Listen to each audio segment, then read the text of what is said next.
Welcome to study IQ state PCS। आप सभी aspirants का स्वागत है स्टडी IQ यूट्यूब प्लेटफॉर्म पर। तो जैसे कि आप जानते हैं कि UPPCS की एग्ज़ाम डेट ऑलरेडी डिक्लेयर हो चुकी है, तो इस टाइम आपका मेन फोकस होना चाहिए कि अब जितना टाइम बचा है उसमें हम कैसे सॉलिड तैयारी करें कि हमारा सिलेक्शन उसमें हो जाए, ठीक है। बट सबसे इम्पॉर्टेंट थिंग ये कि आप में से बहुत सारे बच्चे क्या करते हैं, CSET एग्ज़ाम को बिल्कुल भी सीरियसली नहीं लेते हैं।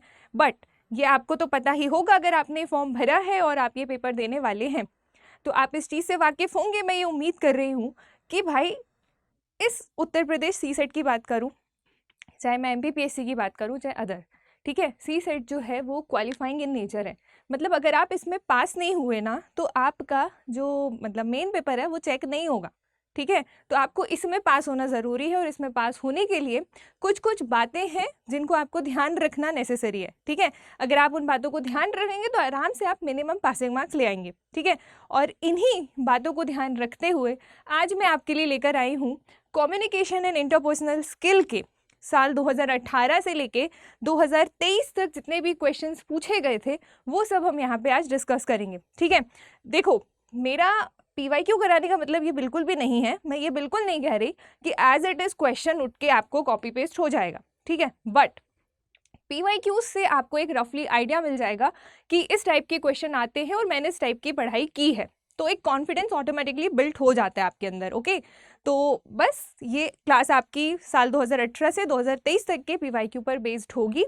बट आपको एक इन्फॉर्मेशन मैं दे देना चाहती हूँ कि इससे रिलेटेड एक डेडिकेटेड वीडियो मैं ऑलरेडी यहाँ यूट्यूब पे करा चुकी हूँ एक ही क्लास में। उसमें मैंने पूरा कम्युनिकेशन एंड इंटरपर्सनल स्किल आपको बहुत ही अच्छे से समझाया हुआ है। तो अगर आपने वो वीडियो अभी तक नहीं देखा है तो आई वुड सजेस्ट कि आप उसे भी देखना। उसके बाद फिर जब आप PYQs वगैरह देखोगे तो आपको सारी चीज़ें रिलेटेबल लगेंगी, ठीक है। चलिए अब हम स्टार्ट करते हैं। क्लास स्टार्ट करने से पहले आप सभी के लिए एक इन्फॉर्मेशन है, अगर आप में से जो भी बच्चे मुझसे टेलीग्राम से कनेक्ट होना चाहते हैं तो वो मुझे CSET बाय आयुषी मैम इस टेलीग्राम चैनल पे फॉलो कर सकते हैं, ओके। ये मेरा टेलीग्राम चैनल है, आज की भी जो PDF है वो इसी चैनल पे अपलोड कर दी जाएगी। इससे पहले भी मैं इसी में करती हूँ, तो आप ध्यान रखना, ठीक है। चलिए, इसके बाद नेक्स्ट थिंग इज कि आप में से जो भी बच्चे स्टेट PCS को टारगेट कर रहे हैं तो अभी भी उनके लिए खास मौका है, क्योंकि PCS में स्टडी IQ PCS में ये फाउंडेशन सक्षम बैच 8 है जिसमें एडमिशन क्लोज होने वाला है 10 नवंबर को। तो अगर आप प्री मेंस दोनों की तैयारी करना चाहते हैं, है ना, तो आप हमारे साथ इस बैच में जुड़ सकते हैं। इसमें आपको प्री से लेके मेंस तक की फुल 2 तैयारी कराई जाएगी सिर्फ और सिर्फ 12,499 रुपये में। और ये बैच आपको 12,499 में तभी मिलेगा जब आप ये डिस्काउंट कोड यूज़ करेंगे, दैट इज़ आयुषी लाइव। अगर आप ये कोड नहीं लगाएंगे तो आपको ये 18,999 में पड़ेगा, ठीक है। चलिए, इतनी इन्फॉर्मेशन आपके बैच के लिए, आप ये ध्यान रखिएगा। अगर इससे रिलेटेड आपको कुछ पूछना है तो आप मुझे टेलीग्राम पे भी मैसेज ड्रॉप कर सकते हो, I will definitely respond there, okay. चलिए, वन बाय वन हम यहाँ पे स्टार्ट करते हैं। तो सबसे पहला क्वेश्चन है जो कि उत्तर प्रदेश PCS साल 2023 में पूछा गया था। देखिएगा कि which one of the following system is not a type of informal communication network. मतलब आपको ये बताना है कि इनमें से कौन सा जो सिस्टम है, मतलब गॉसिप है, प्रोबेबिलिटी है, सर्कुलर है, क्लस्टर है, इनमें से कौन सा इनफॉर्मल का टाइप नहीं है, ओके। तो यहाँ पे बहुत सारे बच्चे जो गलती करते हैं दैट इज कि वो इस कीवर्ड दैट इज नॉट को फोकस नहीं करते हैं। वो क्या करते हैं, जल्दी जल्दी में पढ़ लेते हैं which one of the following is a type of communication network. Is a type of, क्या is a type of, not पे आपको फोकस करना है। वो आपसे ना के सेंस में आंसर पूछ रहा है, ठीक है। तो अगर आप देखेंगे तो भाई सिंपली यहाँ पर जो सर्कुलर सिस्टम होगा, ओके, सर्कुलर सिस्टम होगा वो इनफॉर्मल कम्युनिकेशन नेटवर्क का टाइप नहीं है, ठीक है। जब मैंने इससे रिलेटेड वीडियो बनाया तो उस पर मैंने ऑलरेडी पढ़ाया हुआ है कि कौन से फॉर्मल कम्युनिकेशन नेटवर्क हैं, कौन से इनफॉर्मल कम्युनिकेशन नेटवर्क हैं, फॉर्मल कहाँ कहाँ आता है। ऑर्गेनाइजेशनल कम्युनिकेशन में फॉर्मल इनफॉर्मल डिवाइड होते हैं, फिर फॉर्मल के अंदर की कैटेगरी, इनफॉर्मल की कैटेगरी विद एग्जाम्पल, ये सारा कुछ मैं पढ़ा चुकी हूँ, ठीक है। तो एक बार आप उस वीडियो को भी देखना और उसकी लिंक आपको डिस्क्रिप्शन में मिल जाएगी। तो यहाँ पर अगर आप देखेंगे तो जो गॉसिप है, प्रोबेबिलिटी और क्लस्टर है, ये सारे इनफॉर्मल में चले जाते हैं, लेकिन जो सर्कुलर नेटवर्क है वो इनफॉर्मल में नहीं आता, ठीक है, वो फॉर्मल के टाइप में डिवाइड होता है, ठीक। तो ये हो गया इसका right answer. Now next question assertion और रीजन से है। तो बेसिकली ज़रूरी नहीं है कि सारे क्वेश्चन आपके स्टैटिक फॉर्म में पूछ लिए जाए कि कौन सा फॉर्मल है, कौन सा इनफॉर्मल है ना, वर्बल है, नॉन वर्बल है, ये भी डायरेक्ट बनते हैं। इसके अलावा एजर्शन रीजन वाले क्वेश्चन भी बनते हैं जिसपे कई सारे बच्चों को दिक्कत होती है क्योंकि वो उसको रिलेट नहीं कर पाते, है ना। तो देखिएगा ये भी साल 2023 में पूछा गया था। एजर्शन इज कि ओरल कम्युनिकेशन जो है, oral communication is a useful medium of communication. मतलब कथन आपसे कह रहा है कि जो मौखिक संचार है, ओरल कम्युनिकेशन मीन्स जो मौखिक संचार है वो संचार का एक यूजफुल मीडियम है या फिर उपयोगी माध्यम है, विच इज़ ट्रू, है कि नहीं। आप कोई भी चीज़ थोड़ा सा कॉमन सेंस लगा के देखना कि आप किसी भी बात को बोलकर ज़्यादा अच्छे से समझा सकते हो रादर देन इशारों में लिख कर, है ना।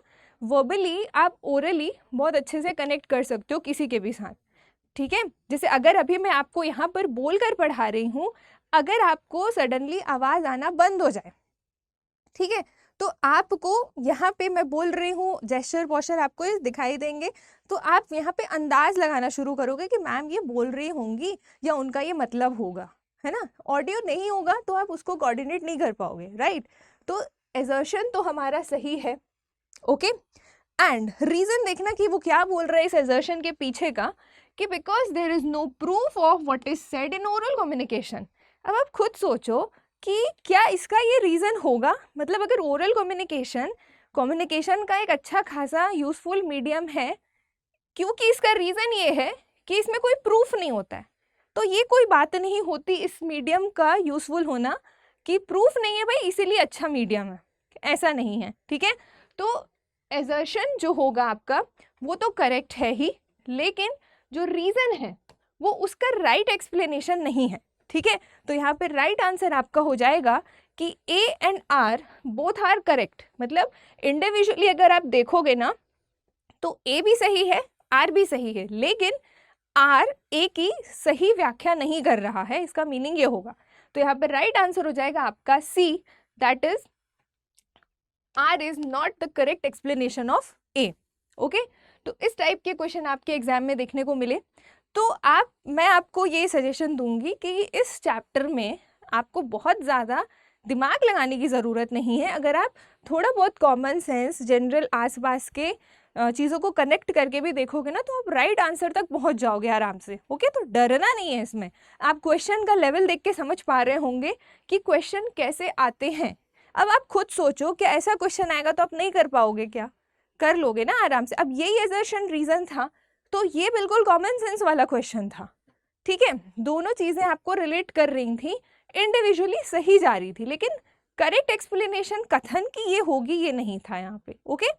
इस तरीके से आपको चलना है। Now next question is which of the following is not an element of listening.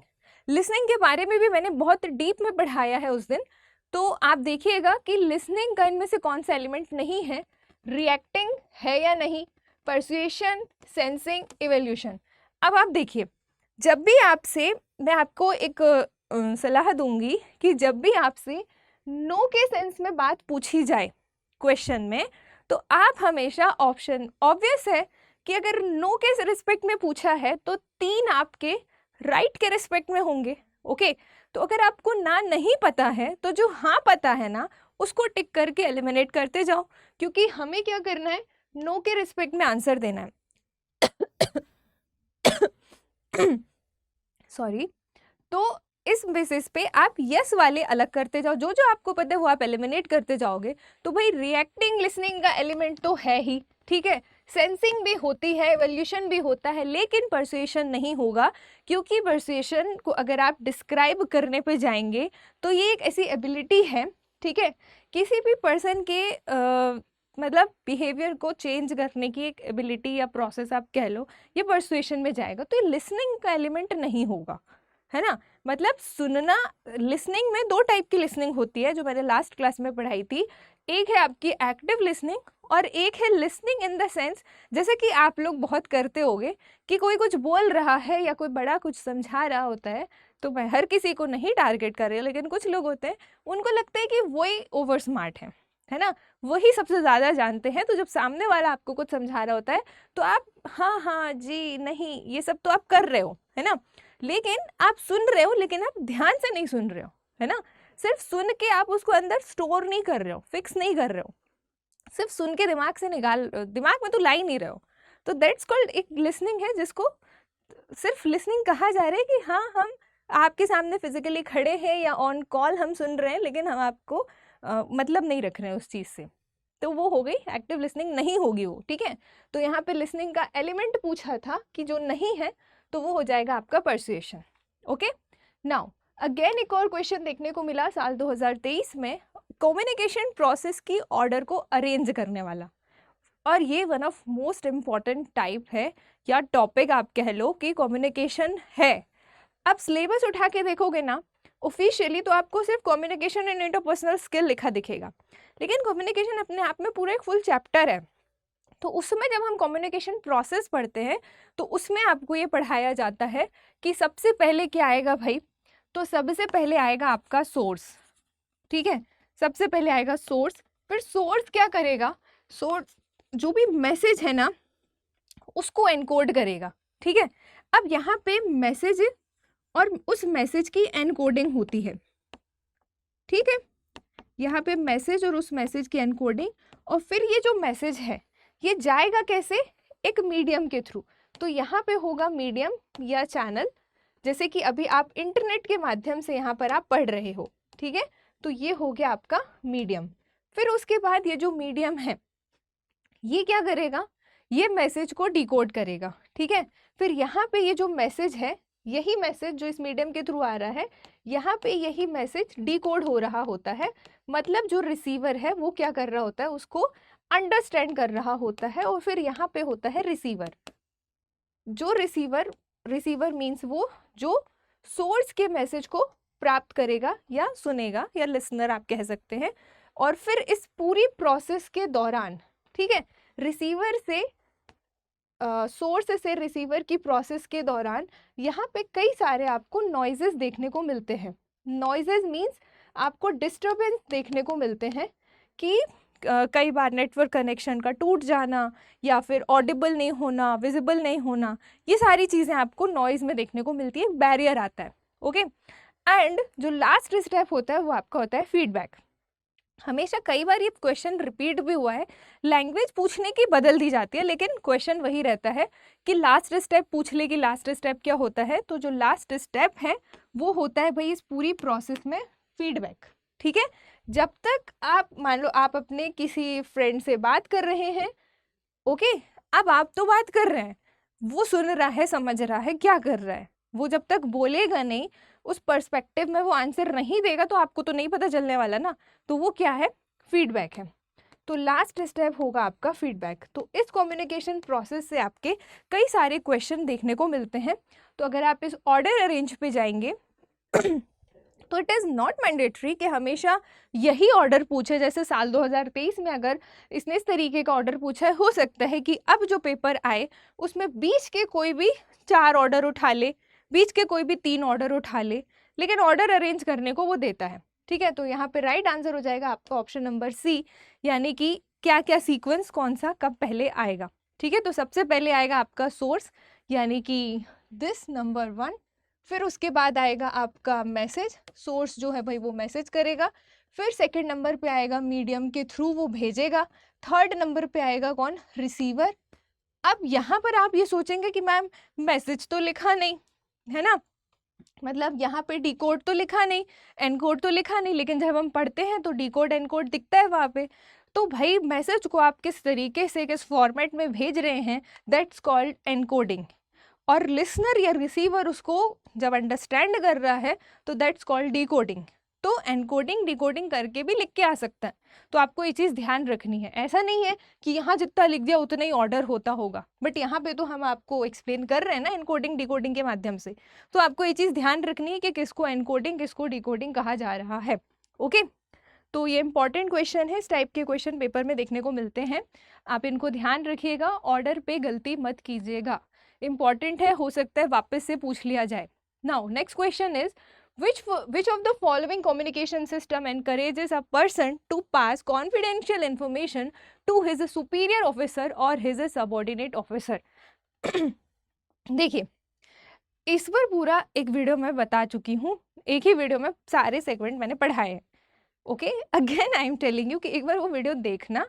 तो आपको अब आप ये सोचो कि मैम यहाँ पे एक बात मैं क्लियर कर देती हूँ कि मैं यहाँ पे पेपर डिस्कस कर रही हूँ, मतलब इस टॉपिक से जितने भी क्वेश्चन आए हुए हैं हम वो देख रहे हैं, ना कि हम पूरा इसको पूरा हम यहाँ पे पिक्टोरलाइज करने बैठ जाएं, ये नहीं है, ठीक है। मैं इन सब के बारे में आपको जानकारी उस प्रीवियस वीडियो में, जिसमें मैंने कम्युनिकेशन इंटरपर्सनल स्किल एक ही वीडियो में कंप्लीट कराया, उसमें पूरा मैंने समझाया हुआ है।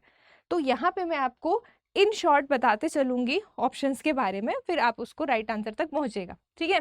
तो अगर हम देखें तो जो सिंगल चेन कम्युनिकेशन है, ठीक है, ये एक ऐसा कम्युनिकेशन सिस्टम है जिसमें एक पर्सन से दूसरे पर्सन में कॉन्फिडेंशियली इंफॉर्मेशन पास होती है, ठीक है, सिंगल चेन में, और वही वो आपसे पूछ रहा है। तो अब जो टर्म्स होंगी ना वो थोड़ी चेंज करके पूछेंगी। जैसे यहाँ पे उसने पूछा साल 2023 में कि superior officer to subordinate officer. अब इस सुपीरियर और सबऑर्डिनेट को वो कोई और टर्म से जूनियर सीनियर करके, हायर क्लास लोअर क्लास करके भी पूछ सकता है, अपर डिपार्टमेंट लोअर डिपार्टमेंट, इस तरीके के वर्ड यहाँ पे वो मैनिपुलेट कर सकता है आपको कंफ्यूज करने के लिए। लेकिन आपको समझ के चलना है कि वो एक सीक्वेंस की बात हो रही है जहाँ पे कॉन्फिडेंशियली इंफॉर्मेशन शेयरिंग की चीज़ आएगी, तो वहाँ पे सिंगल चेन करेक्ट आंसर होगा, ग्रुप चेन नहीं होगा, ठीक है। वहाँ पे कॉन्फिडेंशियल इन्फॉर्मेशन पास होना एनकरेज नहीं करता है। गॉसिप तो भाई बिल्कुल भी नहीं होगा, गॉसिप जस्ट लाइक र्यूमर जो फैलती है उस तरीके से, तो वहाँ पे कॉन्फिडेंशियल इन्फॉर्मेशन की तो बात ही मत करो, है ना। और सर्कुलर चेन में भी नहीं होगा, ठीक। सिंगल चेन में जब सिंगल चेन के थ्रू पर्सन एक पर्सन से दूसरे पर्सन को बोलेगा तो वो ये जो बोल रहा है वो इस तक ही है वो बात, है ना, ऐसा नहीं है कि वो इधर उधर स्प्रेड हो रही है, ठीक। तो ये चीज़ यहाँ पे सिंगल चेन में आएगी। Now next question is para language. Again para language is one of most important topic, ठीक है। पैरा लैंग्वेज से रिलेटेड क्वेश्चन आता है, इसके लिए पैरा लिंग्विस्टिक वर्ड भी देखने को मिलता है, वोकैलिक वर्ड भी देखने को मिलता है, और पैरा लैंग्वेज वर्ड भी देखने को मिलता है। तो ये 3 वर्ड से रिलेटेड क्वेश्चन घुमा फिरा के एग्जामिनर आपसे पूछता है ना। तो आपको ये चीज़ ध्यान रख के चलनी है। तो इसमें पूछा है कि which of para language is related to what, किससे रिलेटेड है भाई, डाउनवर्ड कम्युनिकेशन से, या इंटरपर्सनल स्किल से, या फिर नॉन वर्बल या वर्बल से। तो आप ये जानते होंगे कि इंटरपर्सनल स्किल से रिलेटेड तो भाई वो चीज़ नहीं होगी। Interpersonal skill just like leadership type की क्वालिटी, टीम वर्क, मतलब आपके अंदर ऐसी स्किल्स का होना जिससे आप पब्लिकली किसी को भी मतलब किसी से भी अच्छे से कोऑर्डिनेट कर पाओ, है ना। इंटरपर्सनल स्किल आपकी बेसिकली देखने को मिलेंगी जब आप कुछ बन जाओगे, तब आप कैसे किस सिचुएशन को कैसे डील कर रहे हो, वहाँ पे आपकी स्किल मैटर करेगी, ठीक है। अब डाउनवर्ड कम्युनिकेशन तो नहीं होगा, क्योंकि डाउनवर्ड कम्युनिकेशन में एक ऊपर बैठा है बॉस बैठा है, फिर यहाँ पे उसके सबऑर्डिनेट्स बैठे हैं, ठीक। तो ये उस तरीके से चला जाएगा डाउनवर्ड वाला, इस तरीके से। नॉन वर्बल और वर्बल में आप कंफ्यूज होंगे, तो बेसिकली अगर आपने ढंग से पढ़ा होगा तो आप इसको अच्छे से समझ पाएंगे कि भाई ये नॉन वर्बल का टाइप में आता है। वर्बल नॉन वर्बल अच्छे से पढ़ाया है डीप में, उसमें जाके देखना, मैंने अटक के उसको बताया है कि पैरा लैंग्वेज इम्पॉर्टेंट है। इसमें वोकैलिक, पिच, टोन, वॉइस क्वालिटी, ये सारी चीज़ें देखने को मिलती हैं, ओके। तो ये हो गया आपका right answer, non verbal communication. जैसे sometimes we speak in a low voice and sometimes by shouting, मतलब कई बार हम किसी मतलब किसी सिचुएशन में कई बार हम धीरे बोलते हैं और कई बार हम चिल्लाते हैं या ज़ोर से बोलते हैं। तो ये क्वालिटी ऑफ पिच या टोन ऑफ पिच बताता है, and we put special emphasis on some words, all these actions come under para language. मतलब इस टाइप की सारी चीज़ें किस में देखने को मिलती हैं, पैरा लैंग्वेज वाले पोर्शन में देखने को मिलती है, and para language non verbal का टाइप है, वन ऑफ इम्पॉर्टेंट टाइप, ठीक है, ये इंपॉर्टेंट है। Now next question is, in the communication model the process of putting thoughts into a message is known as what. Again ये 2023 में पूछा गया, और ये भी काफ़ी सिंपल क्वेश्चन है, ये डिफिकल्ट नहीं है। तो अगर आप ऑप्शन देखेंगे तो भी आप समझ जाएंगे भाई कि देखिएगा, इंटरफेरेंस, डिकोडिंग, परसुएशन या एनकोडिंग। तो बहुत ही सिंपल चीज़ है कि आप प्रोसेस देखो पूछ क्या रहा है वो, the process of putting thoughts into a message. मतलब आप किसी से कुछ बात करना चाह रहे हैं, वो चीज़ पहले आपके दिमाग में आती है ना, कि डायरेक्ट आप के हाथ में लिखने पे आती है, ठीक है। कोई भी बात अगर आपको किसी से करनी है, चाहे वो फॉर्मल टॉक हो चाहे वो इनफॉर्मल टॉक हो, वो पहले आपके दिमाग में आएगी। तो इसके लिए उसने वर्ड यूज़ किया कि the process of putting thoughts into message, है ना। तो वो क्या कहलाता है भाई, वो कहलाएगा सिंपली एनकोडिंग, ठीक है। एनकोडिंग वही मैंने बताया कम्युनिकेशन प्रोसेस में, जब सोर्स मैसेज को भेज रहा होता है तो वो मैसेज एनकोड कर रहा होता है। वो मैसेज क्या है जो वो कहना चाह रहा है, चाहे वो लिखकर बोले चाहे वो बोलकर बोले, ओके, तो वो कहलाता है एनकोडिंग। तो मैसेज थॉट्स को मैसेज में कन्वर्ट करना, इट्स कॉल्ड व्हाट, एनकोडिंग, ठीक है। ये चीज़ आप ध्यान रखिएगा, और इसमें कुछ एक्सप्लेनेशंस हैं जो कि जब आपको पीडीएफ मिलेगी तो उसमें ये ऑलरेडी गिवन होगा, तो आप इसको पढ़ते चलना, okay. Now next question which is also UPPSC 2023, ठीक है। तो यहाँ पर भी दो स्टेटमेंट, मतलब आपको स्टेटमेंट और अगेन असर्शन रीजन वाला क्वेश्चन है। तो इस टाइप के क्वेश्चन को आपको थोड़ा ध्यान से पढ़ना है, इन क्वेश्चन को थोड़ा आप केयरफुली सॉल्व कीजिएगा, जल्दबाजी ना कीजिएगा। Assertion is clarity of communication is essential for effective communication। थोड़ा सोचो क्या बोल रहा है क्वेश्चन, कि क्लैरिटी ऑफ कम्युनिकेशन मतलब कम्युनिकेशन की जो क्लैरिटी है वो एसेंशियल है। क्यों एसेंशियल है? ताकि कम्युनिकेशन प्रोसेस आपकी इफेक्टिव हो। तो अब सुनने से कैसा लग रहा है, सही लग रहा है, क्योंकि सही है वो, है ना। तो ये तो रीजन एजर्शन तो सही है, लेकिन because adequacy and timing are not essential for effective communication process. अब आप बताओ, क्या ये इसलिए सही है कि जो एडिक्वेसी एंड टाइमिंग है वो एसेंशियल नहीं है? तो ये नहीं है। मतलब ये कि इफेक्टिव कम्युनिकेशन जब होगा तो प्रॉपर वहाँ पे मतलब क्विक रिस्पॉन्स होना चाहिए, लैक ऑफ टाइम नहीं होना चाहिए। मतलब एक डिले आ रहा है, पॉज आ रहा है, ऐसा नहीं होना चाहिए, नहीं तो वो कम्युनिकेशन इफेक्टिव नहीं होगा। और रीज़न बोल रहा है कि adequacy and timing are not essential, वो ज़रूरी नहीं है। इसीलिए जो clarity of communication is essential for effective communication, तो ये ट्रू नहीं होगा, ठीक है। मतलब अगर आप इसके राइट आंसर पे जाएंगे तो A is correct but R is not correct, ठीक है। बी को देखिएगा, A is correct but R is not correct. मतलब ए तो सही है लेकिन आर नहीं, आर तो कुछ और ही लेवल पे बात कर रहा है। अब आप खुद सोचो, अगर आप किसी से बात कर रहे हो, चाहे वो आपके पेरेंट्स हो, आपके फ्रेंड्स हो, आपके एजुकेटर्स हो, या फिर whatever the thing will there जिससे आप बात कर रहे हो, तो अब बात आप कर रहे हो, सामने वाला क्विक रिस्पॉन्सिव नहीं है, है ना। तो जैसे रैपिड, हम ये नहीं कह रहे एकदम रैपिड फायर हो, ठीक है। आप बात करते वक्त कुछ सोचते हैं, ठीक है, लेकिन एकदम पॉज आ जाना, टाइम मतलब एफिशिएंट, वहाँ पे लैक ऑफ एफिशिएंट टाइम बता रहा है, तो वो प्रॉपर क्लैरिटी ऑफ कम्युनिकेशन को डिफाइन नहीं करेगा, ठीक। तो यही आपसे पूछा गया था, तो ये भी 2023 का क्वेश्चन था। तो राइट आंसर हो जाएगा कि ए सही है लेकिन आर गलत। नाउ नेक्स्ट क्वेश्चन अगेन 2023 में पूछा गया था कि which one of the following is not a psychological barrier in the communication. And again मैंने psychological barrier, physiological barrier, physical barrier, ये सारी चीज़ें पढ़ाई हुई हैं, तो आप उनको एक बार देखिएगा। तो आप यहाँ पे भी ऑप्शन से काफ़ी आराम से समझ सकते हैं कि क्या पूछ रहे हैं। प्री मैच्योर एवोल्यूशन है क्या, आपसे नो के सेंस में पूछा है, ठीक है। डिस्ट्रस्ट इन कम्युनिकेशन, ठीक है, तो ये तो आपके यस में जा रहे हैं, ठीक है। इनअटेंशन भी आपका यस में जा रहा है कि yes it is a psychological barrier in communication, but आपसे पूछा गया है नो, कौन सा नहीं है, तो यहाँ पे हो जाएगा physical expressed message is not a psychological barrier in communication. ठीक है, इस तरीके से आपको इनको रिलेट करना है। आपको ये देखना है कि आपको उन ऑप्शंस में से क्या पता है, तो जो पता है उनको आप एलिमिनेट करते जाओ, फिर रिमेनिंग ऑप्शंस में आप छांट लोगे। ओके नाउ, तो राइट आंसर यहाँ पे हो जाएगा आपका क्या, option number D. Okay and ये डिटेल्स आपको टेलीग्राम पे जब पीडीएफ डालूंगी तो मिल जाएंगे, तो ये भी आप वहाँ पे साथ ही साथ पढ़ते चलिएगा। नाउ एक और क्वेश्चन आपको देखने को मिला, which one of the following communication system encourages a person to give confidential information to his superior to और हिज सबॉर्डिनेट। आई थिंक ये रिपीट हुआ है, इससे पहले भी मैंने इसको बताया था सिंगल चेन वाला, तो ये क्वेश्चन रिपीट मतलब 2 बार स्लाइड में ये टाइप हो गया है, तो इसको आप कंसीडर कर लीजिएगा। ये सारे पॉइंट्स हैं, ये आप पढ़ लीजिएगा सिंगल चेन के बारे में, gossip chain, circular chain, group chain, ये आपके साइड में एक्सप्लेनेशन भी मैंने यहाँ पे रख रखा है।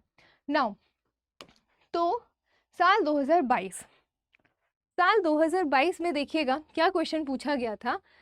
तो देखो इस हिसाब से आपको यहाँ पे क्या अंदाज मिला कि जो आपका साल 2023 था उसमें कम्युनिकेशन से रिलेटेड ये क्वेश्चन अगर रिपीट है तो हम मान लें कि 9 क्वेश्चन देखने को मिले थे, है ना। तो 9 से 10 आप एक एवरेज समझ सकते हैं। और आगे साल में अगर आप देखेंगे पीछे तो कितने क्वेश्चन आए थे ये आप देखते हुए चलिएगा कि which of the following explains are implicit assumption which take care of explaining the behaviour of people and which explain the appropriate way of communication with others. अब देखो यहाँ पर आकर पहली चीज़ मैं क्लियर कर देती हूँ कि हिंदी मीडियम वाला बच्चा ये ना सोचे कि मैम हिंदी में नहीं है।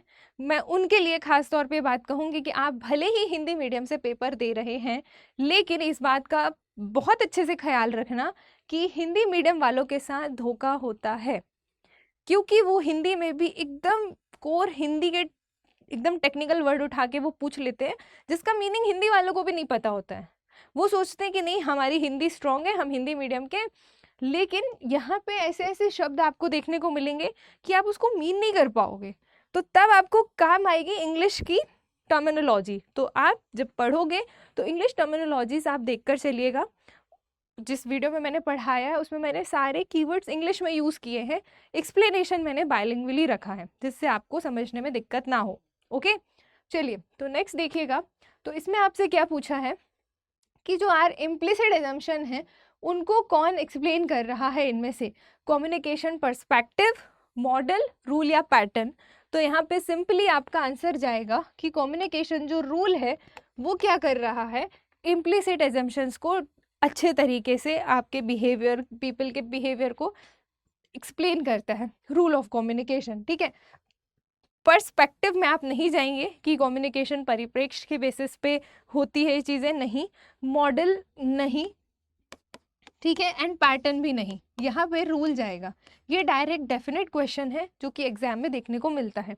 अब आप ये नहीं सोच सकते कि मैम ये रूल पे अलग से हमने नहीं पढ़ा। ये कुछ क्वेश्चन तो जो बुकिश लैंग्वेज में लिखा है वो है, लेकिन कुछ क्वेश्चन ऐसे एग्जामिनर देता है जो डेफिनेट तौर पे रिपीट हो जाते हैं 2-4 साल में, है ना। वो हमें बुक में भी एकदम एज इट इज़ देखने को नहीं मिलते, वो उनके दिमाग के रहते हैं, वो वहाँ से कहीं और से खोज खाज के निकालते हैं, वो आपको डिस्प्ले कर देते हैं, फिर वो एक रूल या फिर एक पॉइंट जुड़ जाता है आपके नोट्स में कि हाँ चलो इस बार इसको भी याद कर लेते हैं, तो ये चीज़ें आगे देखने को मिलेंगी। ठीक है, now next question is ethics in interpersonal communication is, मतलब एथिक्स यानी कि जो नैतिकता है वो इंटरपर्सनल कम्युनिकेशन में क्या बता रहा है। Increases the barrier of understanding, क्या वो समझने में बैरियर को इंक्रीज कर रहा है, मतलब वो बाधा को बढ़ा रहा है एथिक्स इन कम्युनिकेशन, नो। ठीक है, और वो पूछ रहा है यस के सेंस में, मतलब यस लिखा नहीं है, अंडरस्टूड है कि वो उसके अंदर की बात पूछ रहा है आपसे, तो ये नहीं होगा। नेक्स्ट आप देखेंगे तो creates an obstacle in the way of honesty, तो ये भी नहीं है। अब यहाँ पे बैरियर और ऑब्स्टिकल एक दूसरे के सिनोनिम है। एक बार उसने बैरियर करके पूछ लिया, एक बार उसने ऑब्स्टिकल करके पूछ लिया। अब अगर आपको मीनिंग पता है तो ठीक, नहीं पता तो फिर आप अटक जाओगे वहाँ पे। तो आपको करना कुछ नहीं है, यहाँ पर आपको जितनी चीज़ें आ रही हैं, मतलब जितने वर्ड्स यहाँ गिवन है ना, एटलीस्ट उसका वहीं के वहीं वोकैब, आपका मीनिंग वहाँ स्ट्रांग होना चाहिए। नहीं पता है तो कम से कम जितना भी हम यहाँ पे कर रहे हैं कि 2018 से लेके 2023 तक के क्वेश्चन अगर हम यहाँ पे देख रहे हैं, तो इनमें अगर कोई भी ऐसा वर्ड है जिसका मीनिंग आपको नहीं पता है, तो इसको वहीं की वहीं याद करते चलो।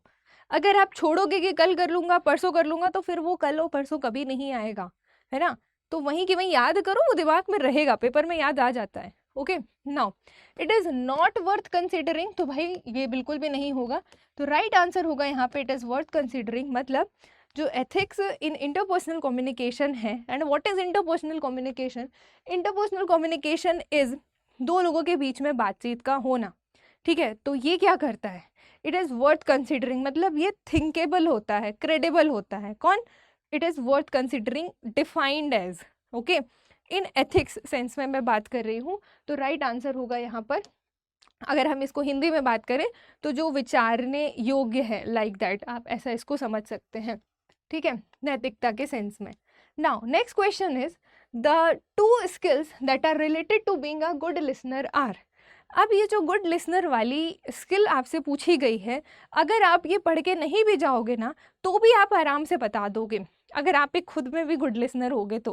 और अगर आप गुड लिसनर नहीं होगे तो आप जैसे लिसनर होगे आप उस सेंस में भी रिप्लाई कर सकते हो यहाँ पे, जो कि गलत हो जाएगा। देखिएगा, paying attention and providing feedback, जो गुड लिसनर होगा उसकी दो क्वालिटी या दो स्किल कौन सी होंगी? वो अटेंशन, मतलब अटेंशन के साथ रहेगा और प्रॉपर फीडबैक प्रोवाइड करेगा, ठीक है, ये। या फिर paying attention and hiding your disinterest when necessary. No, क्यों हाइड करेगा भाई अपना? मान क्या बोलना चाह रहे हैं सेकंड ऑप्शन, कि हमको तुम्हारी बात से कोई मतलब है नहीं, हम बस मतलब सुन रहे हैं, लेकिन हम अटेंशन दे ऐसा रहे जैसे कि हम कितने ध्यान से सुन रहे हैं, लेकिन हम अपना डिसइंटरेस्ट छुपा रहे हैं वहाँ पे, कि हमको हमको कुछ वो नहीं आ रहा है इंटरेस्ट आपकी बात पे। जैसे कोई टॉपिक है, अगर आपको मान लो मैथ्स नहीं आती है, तो मैं कितने ही अच्छे से पढ़ा दूँ आपको, अगर आपने एक बार ये थॉट क्रिएट कर लिया कि भाई मैथ्स में मेरा इंटरेस्ट ही नहीं है, मैं कितना ही पढ़ लूँ, किसी भी एक्सपर्ट से पढ़ लूँ, किसी से भी पढ़ लूँ, मुझे मैथ्स नहीं समझ में आएगी, तो फिर कोई आपको कितने ही अच्छे से समझा दे, आपका वहाँ पे इंटरेस्ट ही नहीं डेवलप होगा जब तक आप मन से नहीं सोचोगे, है ना। तो वही यहाँ पे कह रहा है कि वो हाइड कर रहा है अपने इंटरेस्ट को और शो कर रहा है कि हाँ मुझे इंटरेस्ट है, तो ये भी यहाँ पे गलत है। थर्ड अगर आप देखेंगे तो paying attention and responding to given message with appropriate indicators, तो ये भी यहाँ पे राइट नहीं होगा। अगर आप two skills related to being a good listener देखोगे तो सिर्फ एप्रोप्रिएट इंडिकेटर्स को वो प्रोवाइड करेगा। No, listening to multiple message at a time and providing positive critic, है ना। तो अब आप खुद सोचो, मतलब अच्छी लिसनिंग या फिर एक्टिव लिसनिंग या फिर गुड लिसनिंग का मतलब ये नहीं है कि आप एक टाइम पे 10 लोगों की बात सुनोगे ना तो वो इफेक्टिव लिसनिंग या गुड लिसनिंग मानी जाएगी, ऐसा नहीं है। आप एक टाइम पे एक पर्सन की बात ध्यान से सुनो, ध्यान से सुनो अटेंशन के साथ, और प्रोवाइडिंग फीडबैक, जब तक आप फीडबैक प्रोवाइड नहीं करोगे तब तक वो effective listening, active listening, good listener नहीं माना जाएगा। ओके, क्योंकि फीडबैक से ही पता चलेगा कि सामने वाला बंदा ने जो आपने कहा है वो क्या डिकोड किया है, उसकी बुद्धि कितनी है, ठीक है, वो क्या समझ रहा है, उसको क्या समझ आ रहा है। आप अगर ए बोल रहे हो तो क्या वो बी समझ रहा है या फिर वो जेड समझ रहा है, तो ये भी डिपेंड करेगा उसके आईक्यू लेवल पे, ठीक है। तो वो डिकोड क्या कर रहा है। अगर प्रॉपर फीडबैक पॉजिटिव आपको दिख रहा है कि आपने अगर ए की बात किया है तो वो भी ए के बारे में ही बात कर रहा है, वो अपने मन से जेड के बारे में बात नहीं कर रहा, तो मतलब यहाँ पे प्रोवाइडिंग फीडबैक एक गुड इफेक्ट यहाँ पे दिखाता है कि फीडबैक से ही पता चलता है कि क्या कॉन्वर्सेशन या क्या कम्युनिकेशन कैसा चल रहा था, ठीक। तो यहाँ पे राइट आंसर हो जाएगा आपका ऑप्शन नंबर ए।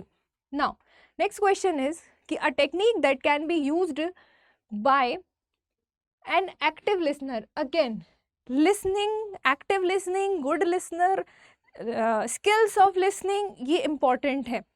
तो क्या करता है कमीशन, कोई एक टॉपिक पकड़ लेता है, उसी से भर भर के क्वेश्चन पूछ देता है, या फिर वो वैरायटी ऑफ क्वेश्चन रहते हैं कि नहीं इसके अंदर ये भी है, इसके अंदर ये भी है, तो वो उन तरीके से पूछता है। जैसे अगर आप देखेंगे कि साल 2022 में मैक्सिमम क्वेश्चन आपको लिसनिंग वाले देखने को मिल रहे हैं, ठीक, तो इसको ध्यान से देखिएगा।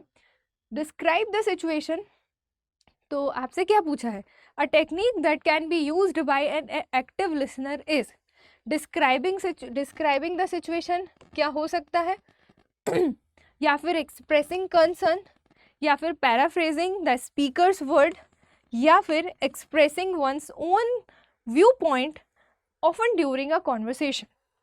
खुद सोचो, अगर आप ढंग से सोचोगे ना, दिमाग लगाओगे, तो आप ये पाओगे भाई कि पैराफ्रेजिंग द स्पीकर्स वर्ड मतलब ये कि आप जो बोल रहा है, जो वक्ता है, जो स्पीकर है, जो बोल रहा है, उसके वर्ड्स को आप अच्छे से अगर आप डिस्क्राइब कर पा रहे हो, ठीक है, कोडिफाई कर पा रहे हो, तो वो क्या आएगा आपका तो फिर आप एक्टिव लिसनर हो। सिर्फ सिचुएशन को डिस्क्राइब कर देना, it is not active listening, या एक्टिव लिसनर नहीं होगा। सिर्फ सिचुएशन को डिस्क्राइब करने, स्पीकर्स के वर्ड को पैराफ्रेजिंग करना, या डिस्क्राइब करना, या कोडिफाई करना, या मीन करना, वो क्या कहलाएगा आपका एग्जैक्ट एक्टिव लिसनर, ठीक है। तो राइट आंसर विल बी यहाँ पे सी। नेक्स्ट क्वेश्चन अगेन 2022 से देखने को मिला, द मैसेजेस, मैसेज बोलते रहते हैं, मैसेज करते रहते हैं, तो आपसे पूछ लिया एग्जामिनर ने कि मैसेज क्या है। तो message is a clear signal above the noise level, क्या वो नॉइज लेवल पे के ऊपर एक क्लियर सिग्नल है, या फिर वो एक अनक्लियर सिग्नल है, या फिर वो एक मफल्ड स्टिमुलस है, या नन ऑफ द अबव।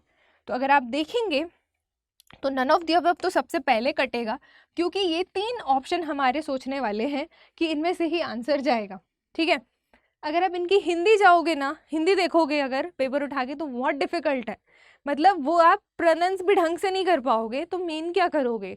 तो आप ट्राई करना कि आप इंग्लिश में देखकर चलो, ठीक है। तो बेसिकली ऑप्शन से ही समझ में आ रहा है कि एक ऐसा क्लियर सिग्नल जो कि नॉइज लेवल से ऊपर हो, है ना, नॉइज लेवल के इक्वल या नॉइज लेवल से नीचे होगा तो वो अंडरस्टैंडेबल नहीं होगा। नॉइज लेवल को पार करके जो सिग्नल क्लियर हो वो कहलाएगा मैसेज, ठीक है। अनक्लियर सिग्नल नहीं होगा, मैसेज ऐसा हो कि सामने वाले को समझ में आए। अगर मैं आपको हाय बोल रही हूँ तो आपको हाय का मीनिंग समझ में आना चाहिए, है ना। अगर आप हाय को बाय समझोगे तो कॉन्वर्सेशन कैसे होगा आपका और हमारा, राइट। तो अनक्लियर सिग्नल नहीं होना चाहिए। मफल्ड स्टिमुलस मतलब कि कुछ तोड़ मरोड़ करके, कुछ रैप रोल करके सिग्नल को मतलब स्टिमुलेट करना, मतलब प्रेरित करना टाइप, तो ऐसा भी ये चीज़ मैसेज में नहीं जाती है अगर आप ध्यान से देखेंगे।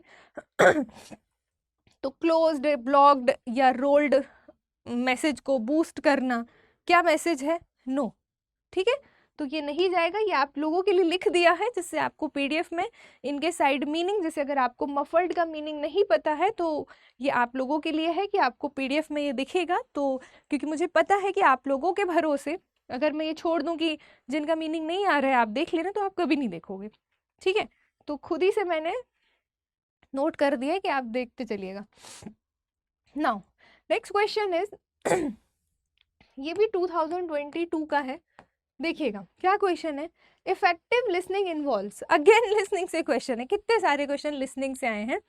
तो इफेक्टिव लिसनिंग में क्या क्या देखने को मिलता है भाई, अवॉइडिंग बायस, डिटेल्ड क्रिटिक, या फिर filtering out points of disagreement, या फिर confirming your understanding of the message. अब देखो, अवॉइडिंग बायस मतलब जो पक्षपात वाली चीज़ें हैं उससे बचना, क्या इफेक्टिव लिसनिंग है, नो, ठीक है। डिटेल्ड क्रिटिक मतलब क्रिटिक को अगर हम देखें तो ये क्रिटिसिज्म को डिनोट करेगा, यानी कि आलोचना करना, तो यहाँ पे ये भी आएगा गलत। आपसे पूछा इफेक्टिव लिसनिंग इन्वॉल्व क्या क्या करता है, तो filtering out points of disagreement, या फिर confirming your understanding of the message. तो अगर आप देखेंगे तो आराम से confirming of your understanding of the message, यानी कि अगर आपसे कोई बातचीत कर रहा है, मैं बोल रही हूँ, आप सुन रहे हो, तो इफेक्टिव लिसनिंग क्या होगी वहाँ पर? इफेक्टिव लिसनिंग ये होगी कि जब आपकी तरफ से ये कन्फर्मेशन मिलेगा कि yes ma'am I understood what ever you teachers, है ना। तो देखो यहाँ पर मैसेज की अंडरस्टैंडिंग की कंफर्मेशन आप दे रहे हो कि हाँ आप इस चीज़ को समझ गए, तो ये आएगा आपका इफेक्टिव लिसनिंग में, ठीक। और इफेक्टिव लिसनिंग कब होगी? जब आप मेरी कही हुई बात को या फिर मैं जो आपको पढ़ा रही हूँ वो आप ध्यान से सुनोगे।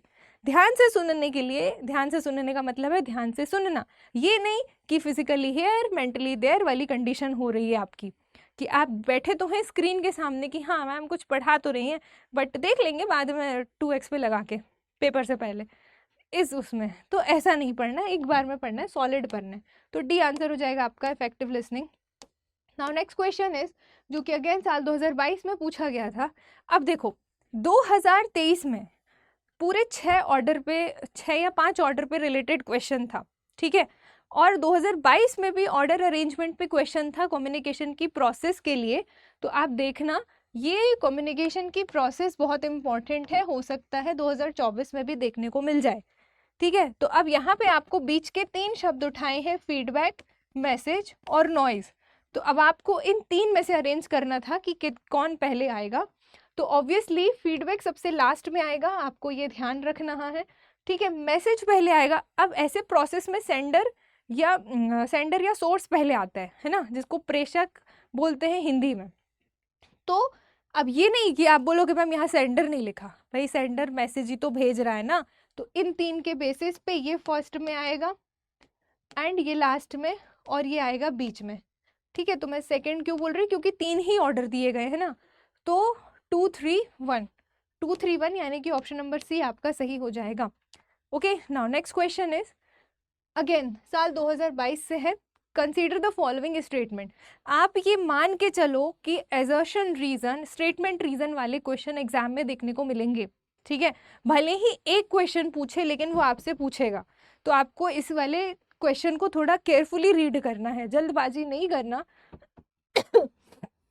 नाउ क्वेश्चन स्टेटमेंट क्या है कि the regulatory rules of communication tell us what we should do and what we should not do.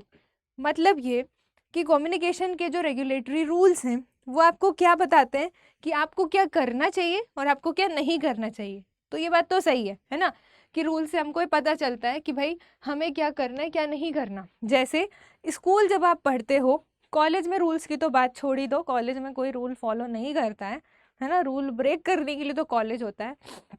लेकिन स्कूल की अगर हम बात करें तो वहाँ पे भी रूल्स होते हैं कि डेली आपको यूनिफॉर्म में आना है, ठीक है। आपको आपके शूज़ क्लीन होना चाहिए, आपकी ड्रेस क्लीन होना चाहिए, आपके नेल्स कटे होने चाहिए। ये सारी चीज़ें रूल्स में है कि आपको क्या करना है क्या नहीं करना। ऐसा नहीं कि हम नेल्स बढ़ाकर चले गए, बढ़िया आर्ट नेल पेंट लगा के चले गए, तो ये वो नॉट डू में आएगा। तो इस तरीके से यहाँ पे बात कम्युनिकेशन की हो रही है कि क्या करना चाहिए क्या नहीं करना चाहिए, ये आपको रूल्स बताता है, तो हाँ ये सही है, ठीक है। लेकिन बिहाइंड द रीज़न क्या बोल रहा है कि structure and coordination of interaction is necessary in communication. क्योंकि structure and coordination of interaction ज़रूरी है कम्युनिकेशन में, इसीलिए ये बताता है कि क्या करना चाहिए क्या नहीं करना चाहिए। तो अगर आप ये देखेंगे तो ये बात बिल्कुल सही है कि भाई ए भी सही है और आर भी सही है, और ए को सही करने के लिए आर की जो एक्सप्लेनेशन है वो सही है ना। कम्युनिकेशन का रेगुलेटरी रूल बोल रहा है कि what we should do what we should not do, क्योंकि structure and coordination of interaction are necessary in the communication, है ना। अगर ये नेसेसरी नहीं होगा तो क्या ही बात है फिर क्या करना चाहिए क्या नहीं करना चाहिए की, ठीक है।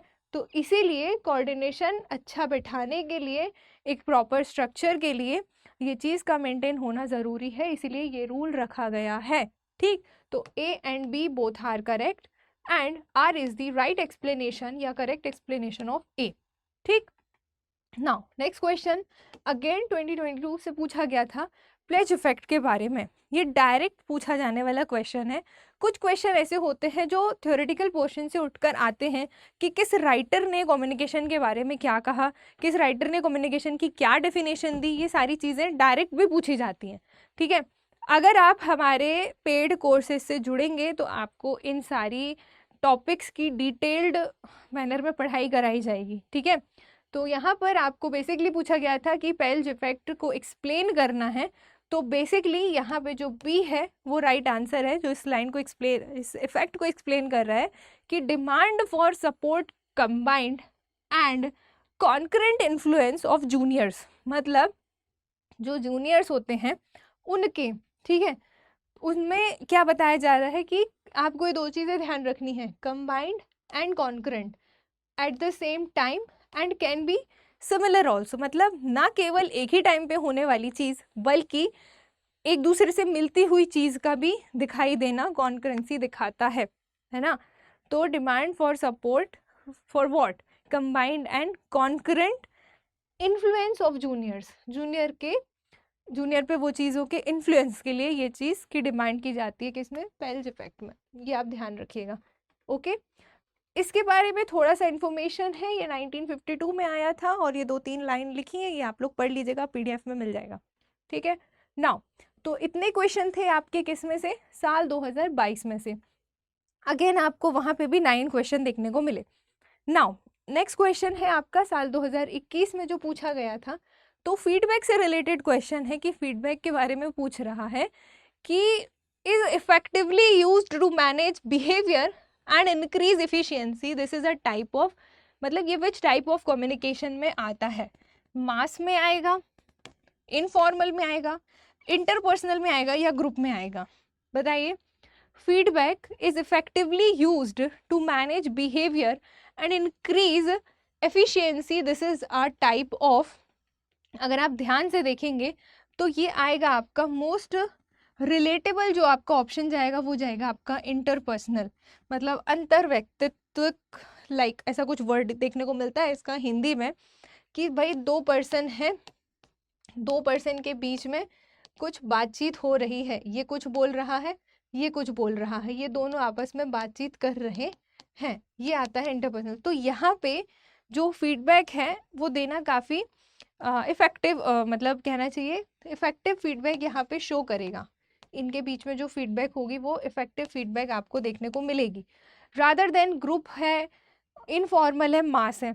ठीक है, मास कम्युनिकेशन एक बड़े लेवल पे होने वाला कम्युनिकेशन है, जस्ट लाइक किसी न्यूज़ की टेलीकास्ट होना, मीडिया का आना, ठीक है, और कुछ ऐसी कॉन्फ्रेंस का होना बड़े लेवल पे, वो मास कम्युनिकेशन में आता है। तो यहाँ पे फीडबैक के चांसेस थोड़े रेयर होते हैं।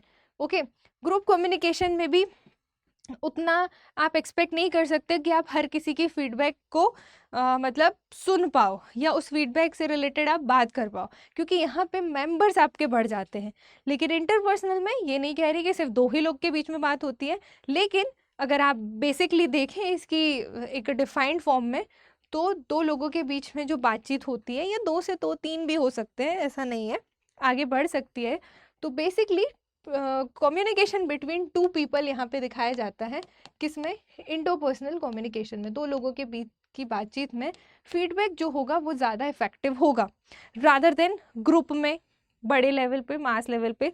और इनफॉर्मल भी आप यहाँ पे नहीं कह सकते कि यहाँ पे फीडबैक जो होगा वो इफेक्टिव होगा, क्योंकि इनफॉर्मल कम्युनिकेशन जो होता है या कॉन्वर्सेशन जो होता है उसमें बातचीत का मतलब लहजा अलग होता है, फॉर्मली आप उसको ट्रीट नहीं कर सकते। ठीक है, आप वहाँ पे वैसे रहते हो, अपने कंफर्ट जोन के अकॉर्डिंग रहते हो। तो अब इनफॉर्मली कम्युनिकेशन भी सिर्फ एक अकेले के बीच में तो होगा नहीं, है ना, 2-4 लोगों के बीच में होगा, जैसा भी होगा, लेकिन यहाँ पर बेसिकली जो आपका राइट आंसर जाएगा इंटरपर्सनल कम्युनिकेशन जाएगा। नाउ अगेन 2021 में पूछा गया क्वेश्चन था कि according to communication as an interpersonal transactional model interaction between people is, तो ये इम्पॉर्टेंट है, आप अलग से इंटरपर्सनल ट्रांजैक्शन मॉडल के बारे में पढ़ लेना। ठीक है, इंटरपर्सनल ट्रांजैक्शन मॉडल के बारे में आप अलग से पढ़ लेना। अगर आप ये वीडियो देख रहे हैं सीरियसली कि आपको इससे कुछ सीखना है, तो जो मैं बता रही हूँ साइड में वो आप पढ़ के ज़रूर जाना, ठीक है। इससे रिलेटेड क्वेश्चन बनता है, ये इम्पॉर्टेंट है। तो वो आपसे पूछ रहा है कि इंटरेक्शन बिटवीन पीपल इज़, तो यहाँ पे साइमल्टेनियस इंटरेक्शन होता है, मतलब एक ही टाइम पे इंटरेक्शन देखने को मिलता है। एक्सप्लेनेटरी अकेला हो, नॉट नेसेसरी, ठीक है। And interactive is not necessary. Simultaneous what, तो साइमल्टेनियस इंटरेक्शन इज मैंडेटरी, ठीक। तो right answer will B D. Now next question is which of the following is the basic technique of influencing behaviour change. मतलब आपको यहाँ पे ये बताना है कि इन्फ्लुएंसिंग बिहेवियर चेंज की बेसिक टेक्निक क्या है। तो इसके लिए आपको ज़्यादा दिमाग नहीं लगाना है, जो चैप्टर आप पढ़ रहे हो वही आपका आंसर है, यानी कि जो कम्युनिकेशन है वही बेसिक टेक्निक है किसकी, इन्फ्लुएंसिंग बिहेवियर चेंजिंग की। मतलब किसी भी व्यक्ति के या किसी भी पर्सन के व्यवहार को चेंज करना या फिर प्रभावित करना, इस मतलब किसी चीज़ को सुनकर या किसी की बातों से किसी के ऊपर जो इम्पैक्ट आता है, वो कम्युनिकेशन एक बेसिक एलिमेंट या टेक्निक है जिसके थ्रू वो चीज़ होती है। अगर कम्युनिकेशन ही नहीं होगा तो किस टाइप का इम्पैक्ट किसी पे आएगा। अब आप खुद सोचो, अगर आप किसी से बात नहीं करोगे तो आपको कैसे पता चलेगा कि दुनिया, जैसे अगर हम मान लें, जैसे कि हम ये सुनते आते हैं कि अगर हमारे बड़े भाई बहन हैं, है ना, और हम छोटे हैं, तो वो हमेशा हमें एक चीज़ बोल के थोड़ा चुप करा देते हैं कि मैंने तुमसे ज़्यादा दुनिया देखी है, क्योंकि वो बाहर निकले रहते हैं पढ़ने लिखने के लिए। तो उनको भले ही उतना कोई चीज़ अगर आपको पता है और उनको नहीं पता, लेकिन वो आपको कि छोटा भाई है या छोटी बहन है उसको चुप करा देते हैं कि अरे तुम रहने दो, मुझे तुमसे ज़्यादा पता है, मैं वहाँ रहकर आई हूँ, वहाँ ऐसा ऐसा होता है, ऐसे करके। तो ये हुआ कैसे, वो ये बात क्यों बोल पा रहा है, क्योंकि वो वहाँ गया, रहा, कम्युनिकेशन हुआ, तो उसको 4 चीज़ें पता चली जिससे वो इन्फ्लुएंस हुआ। तो फिर वो आगे आने वाले जिनको नहीं पता उनको वो बता रहा है। तो कम्युनिकेशन इज़ द की, ठीक, communication is the key two of influencing behaviour change. ये इंपॉर्टेंट है, ये आप ध्यान रखिएगा, ये साल 2021 में पूछा गया था। Now next question, communication will be effective. Communication effective कब होगा। अब ये कॉमन सेंस वाला क्वेश्चन है, इसके लिए आपको दिमाग नहीं भी लगाते तो भी आपको बन जाता। क्या क्वेश्चन है कि अगर वो स्लोली गिवन होगा और क्लियरली होगा तो क्या वो इफेक्टिव होगा। खुद सोचो, अगर आपसे मैं बात करूं, आप मेरे से कुछ बात कर रहे हो और मैं आपकी बात का बहुत स्लो, भले ही क्लियर रिस्पॉन्स करूं, भले ही क्लियरली रिस्पॉन्स करूं, लेकिन मैं स्लोली रिस्पॉन्स करूं, तो क्या आप फिर बात करना चाहोगे। आप सोचोगे यार ये पता नहीं क्या सोचती रहती है, इनसे कुछ बोलो, कुछ कितनी देर बाद इनका आंसर आता है, इनकी प्रोसेसिंग थोड़ी स्लो है, राइट, इस तरीके के थॉट आते हैं। तो क्या ये इफेक्टिव होगा, नहीं। गिवन यूजिंग एप्रोप्रिएट मीडियम, क्या एप्रोप्रिएट मीडियम से वो चीज़ वो होगी, इफेक्टिव होगी, या फिर received by the sender in the intended form, या फिर रिसीव्ड इमीडिएटली। अब आप खुद सोचो, BCD ऑप्शन अगर आप देखोगे तो ऐसा कम्युनिकेशन इफेक्टिव होगा ना भाई जो रिसीव्ड इमीडिएटली हो, है ना। अब आप अपने दोस्त से फ़ोन में बात कर रहे हो, आप बोल रहे हो हेलो और वो बोल रहा है 5 मिनट बाद हाँ भाई हेलो, तो क्या आप उस 5 मिनट भी रुकने का ट्राई करोगे, नहीं, आप फ़ोन कट करोगे, उतनी देर में आप दूसरा फ़ोन कॉल लगाओगे, उसके बाद भी आपने बोला हाय कैसे हो, तो उसमें भी वो थोड़ी देर बाद एकदम स्लो, है ना, जब तक आपकी 4-5 बातें हो चुकी हों। तो क्या वो कम्युनिकेशन इफेक्टिव होगा, नहीं ना। तो रिसीव्ड इमीडिएटली, जो इमीडिएटली रिसीव हो, मतलब मैंने आपसे कुछ कहा, आपने समझा, आपने फीडबैक दिया, फिर मैंने आपसे उस फीडबैक के बेसिस पे आगे बात की, फिर आपने समझा, फिर आपने बात बोली, तो ये कम्युनिकेशन रिसीव्ड इमीडिएटली में आएगा जो कि इफेक्टिव होगा। ओके, नाउ तो राइट आंसर यहाँ पे हो जाएगा आपका option number D. Next question is which one of the following is not included in paralanguage? Again, paralanguage is one of important type. इसको भूलना मत, पढ़ के जाना। इसने पूछा है नहीं के सेंस में कि इन ऑप्शंस में से कौन सी ऐसी चीज है जो पैरालैंग्वेज में इंक्लूडेड नहीं है। पैरालैंग्वेज किसके अंदर आता है, मैंने आपको क्या बताया था, नॉन वर्बल के अंदर आता है, ठीक है। वो कैलिक नाम से भी जाना जाता है, पैरालिंग्विस्टिक वर्ड भी इसके लिए देखने को मिलता है। इसमें voice of tone, pitch, quality, slow voice, high voice quality, ये सब चीज़ें आती हैं इसमें, ठीक है। तो इसमें आपको वर्बल वॉइस क्वालिटी देखने को मिलेगी, यस। स्पीच रेट आपको देखने को मिलेगा, यस। वॉइस की पिच आपको देखने को मिलेगी, यस। लेकिन आपसे नॉट के सेंस में पूछा है तो ये तो हो गए भाई आपके yes, it is included, included, included, लेकिन दिस इज़ नॉट इंक्लूडेड, ठीक। तो आपसे नॉट इंक्लूडेड पूछा है तो वर्बल इंटरेक्शन इसमें हो, दिस इज़ नॉट इंक्लूडेड, ठीक। तो ये आएगा इसका right answer, option number B. Now next question is, साल 2021 में आया था, intentional manipulation of information in the communication process is called. अब इंटेंशनली मैनिपुलेट होना कम्युनिकेशन में, ये क्या कहलाता है? तो ऑप्शन से अगर आप देखेंगे, एब्स्ट्रैक्शन तो भाई होगा नहीं, ठीक है, एब्स्ट्रैक्शन नहीं होगा। डेविएंस अगर आप देखोगे तो मतलब डाइवर्जेंस को बताना, और एजर्टिवनेस भी आपका नहीं जाएगा। अगर आप देखेंगे तो फिल्टरिंग जो होगा, ठीक है, फिल्टरिंग जो होगा is it is an intentional manipulation of information, ठीक। फिल्टरिंग में बात कुछ और थी, बात कुछ और करके बता दी गई, तो इंटेंशनली वहाँ पे बातों का मैनिपुलेशन हो गया। जैसे मान लो दो लोगों के बीच की जब लड़ाई होती है, मान लो आप और आपका भाई है, ठीक है, अब आप दोनों ने लड़ लिए, गलती आपके बड़े भाई की थी, आपकी नहीं थी, ठीक, छोटे भाई की नहीं थी, बड़े भाई की गलती थी। लेकिन जब हम किसी को ये बताते हैं, जैसे हम मम्मी पापा से शिकायत करने गए, तो हम क्या बताते हैं, अपना अपना वो पोर्शन बताते हैं कि हम इस चीज़ में सही थे, वो बोलेगा नहीं मैंने इस चीज़ को तो अच्छा, जो गलती है वो नहीं बताएंगे, उस बात को मैनिपुलेट कर देंगे, फिल्टर आउट कर देंगे, तो वो कहलाएगा इंटेंशनली मैनिपुलेट करना, क्योंकि वो वहाँ पे खुद को सही दिखाना चाह रहा है, राइट। तो यहाँ पे फिल्टरिंग राइट ऑप्शन हो जाएगा। अगर आप जाएंगे एब्स्ट्रैक्शन में तो ये बेसिकली एब्सेंस ऑफ माइंड को बताएगा, एंड डेविएंस को अगर आप देखेंगे तो ये हिंदी में अगर मैं देखूँ तो विचलन को बताएगा, ठीक, इन्फॉर्मेशन के। और एजर्टिवनेस के बेसिस पे अगर हम देखें तो ये कॉन्फिडेंट और फोर्सफुल डिनोट करेगा, तो ये इंटेंशनली मैनिपुलेशन में तो नहीं आएगा, इसीलिए ये तीनों आपके नहीं हैं। आपका राइट आंसर होगा ऑप्शन नंबर ए, यानी कि फिल्टरिंग। अब फिल्टरिंग की हिंदी बहुत अजीब व गरीब आपको पेपर में लिख के दी गई है, अगर आप हिंदी देखोगे आपको नहीं बनेगा, इसके लिए आपको इंग्लिश टर्मिनोलॉजी देखनी पड़ेगी, और इंग्लिश वोकैब भी इतनी डिफिकल्ट नहीं होगी कि आप ना कर पाओ, आप उसको आराम से कर लोगे, alright. Now next question is, communication between members of the same group. Again ये मैं पढ़ा चुकी हूँ कि जो ऐसा कम्युनिकेशन जो सेम लेवल पे होता है या इक्वल ग्रुप्स के बीच में होता है, वो कहलाता है आपका लेटरल कम्युनिकेशन, और इसे एक और नाम से जाना जाता है, दैट इज हॉरिजॉन्टल कम्युनिकेशन। तो हो सकता है यहाँ पे लेटरल करके पूछा है और आपसे पेपर में हॉरिजॉन्टल कम्युनिकेशन करके पूछ ले, तो ये बात भी आप ध्यान रखिएगा। अपवर्ड डाउनवर्ड ये मैं आपको बता चुकी हूँ, और ऑप्टिमल जैसी चीज़ इसमें देखने का नहीं है, ठीक है। आपके basically upward, downward, lateral, diagonal, ये सारी चीज़ें आपके कम्युनिकेशन में पढ़ना है, ठीक है।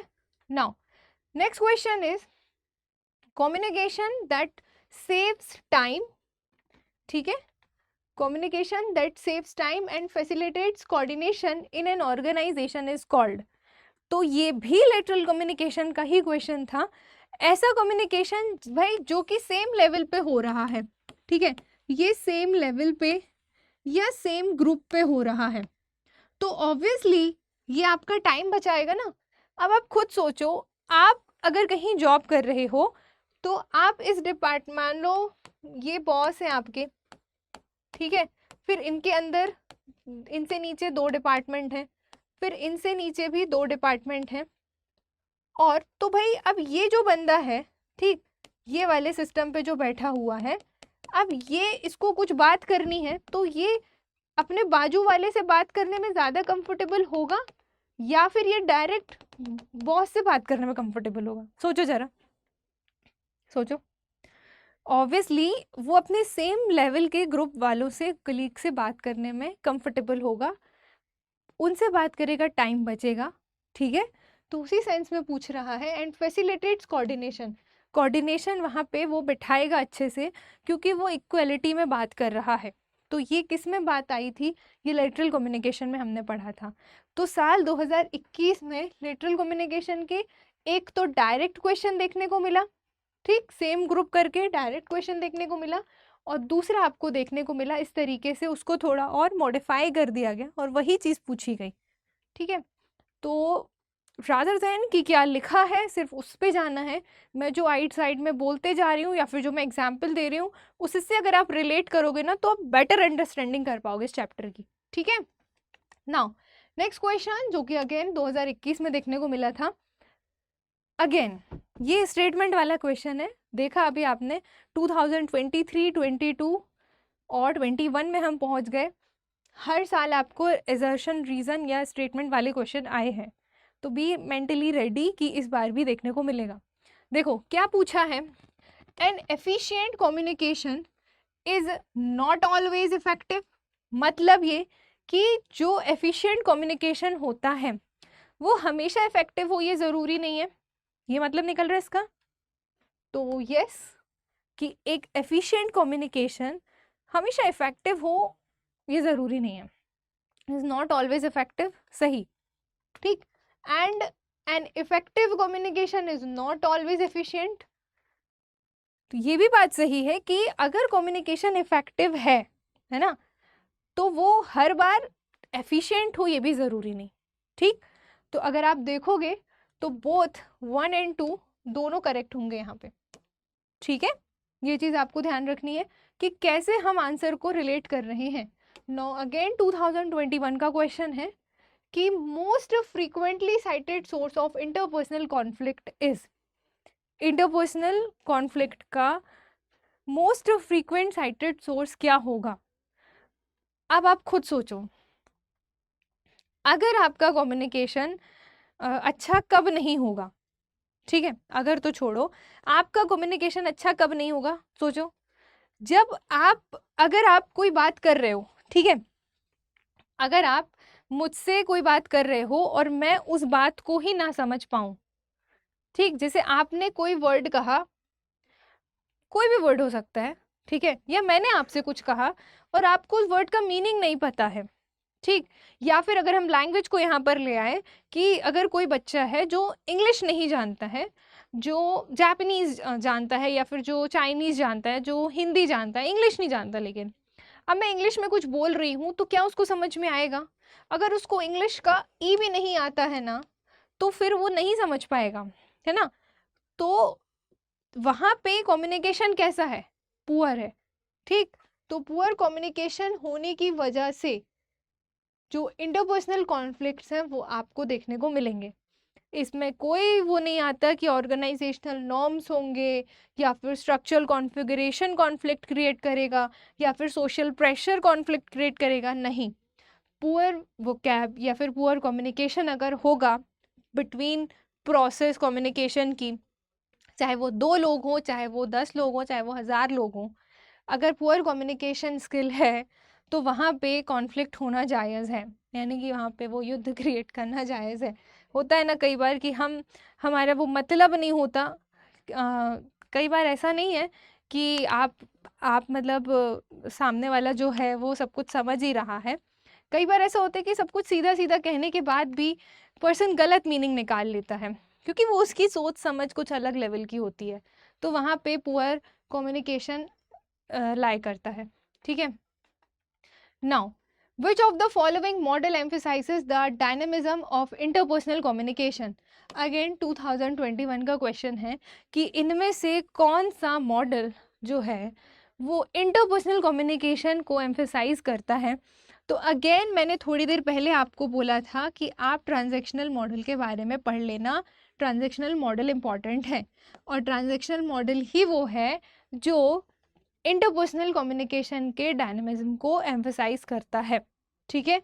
और none of the above answer नहीं होगा, लीनियर मॉडल, इंटरेक्शनल मॉडल जैसा कुछ नहीं आएगा यहाँ पे, सिर्फ ट्रांजैक्शनल मॉडल आंसर होगा, ठीक है। नाउ नेक्स्ट क्वेश्चन अगेन 2021 का था कि which of the following is not a barrier of mindful listening. अब देखो, लिसनिंग 2022 में भी धड़ाधड़ पूछी गई थी, 21 में भी पूछी गई है। क्वेश्चन इज कि नॉट के सेंस में आपको आंसर देना है कि इनमें से कौन सा माइंडफुल लिसनिंग का बैरियर नहीं होगा, या फिर एक जो इफेक्टिव लिसनिंग होती है उसमें वो बैरियर साबित नहीं होगा।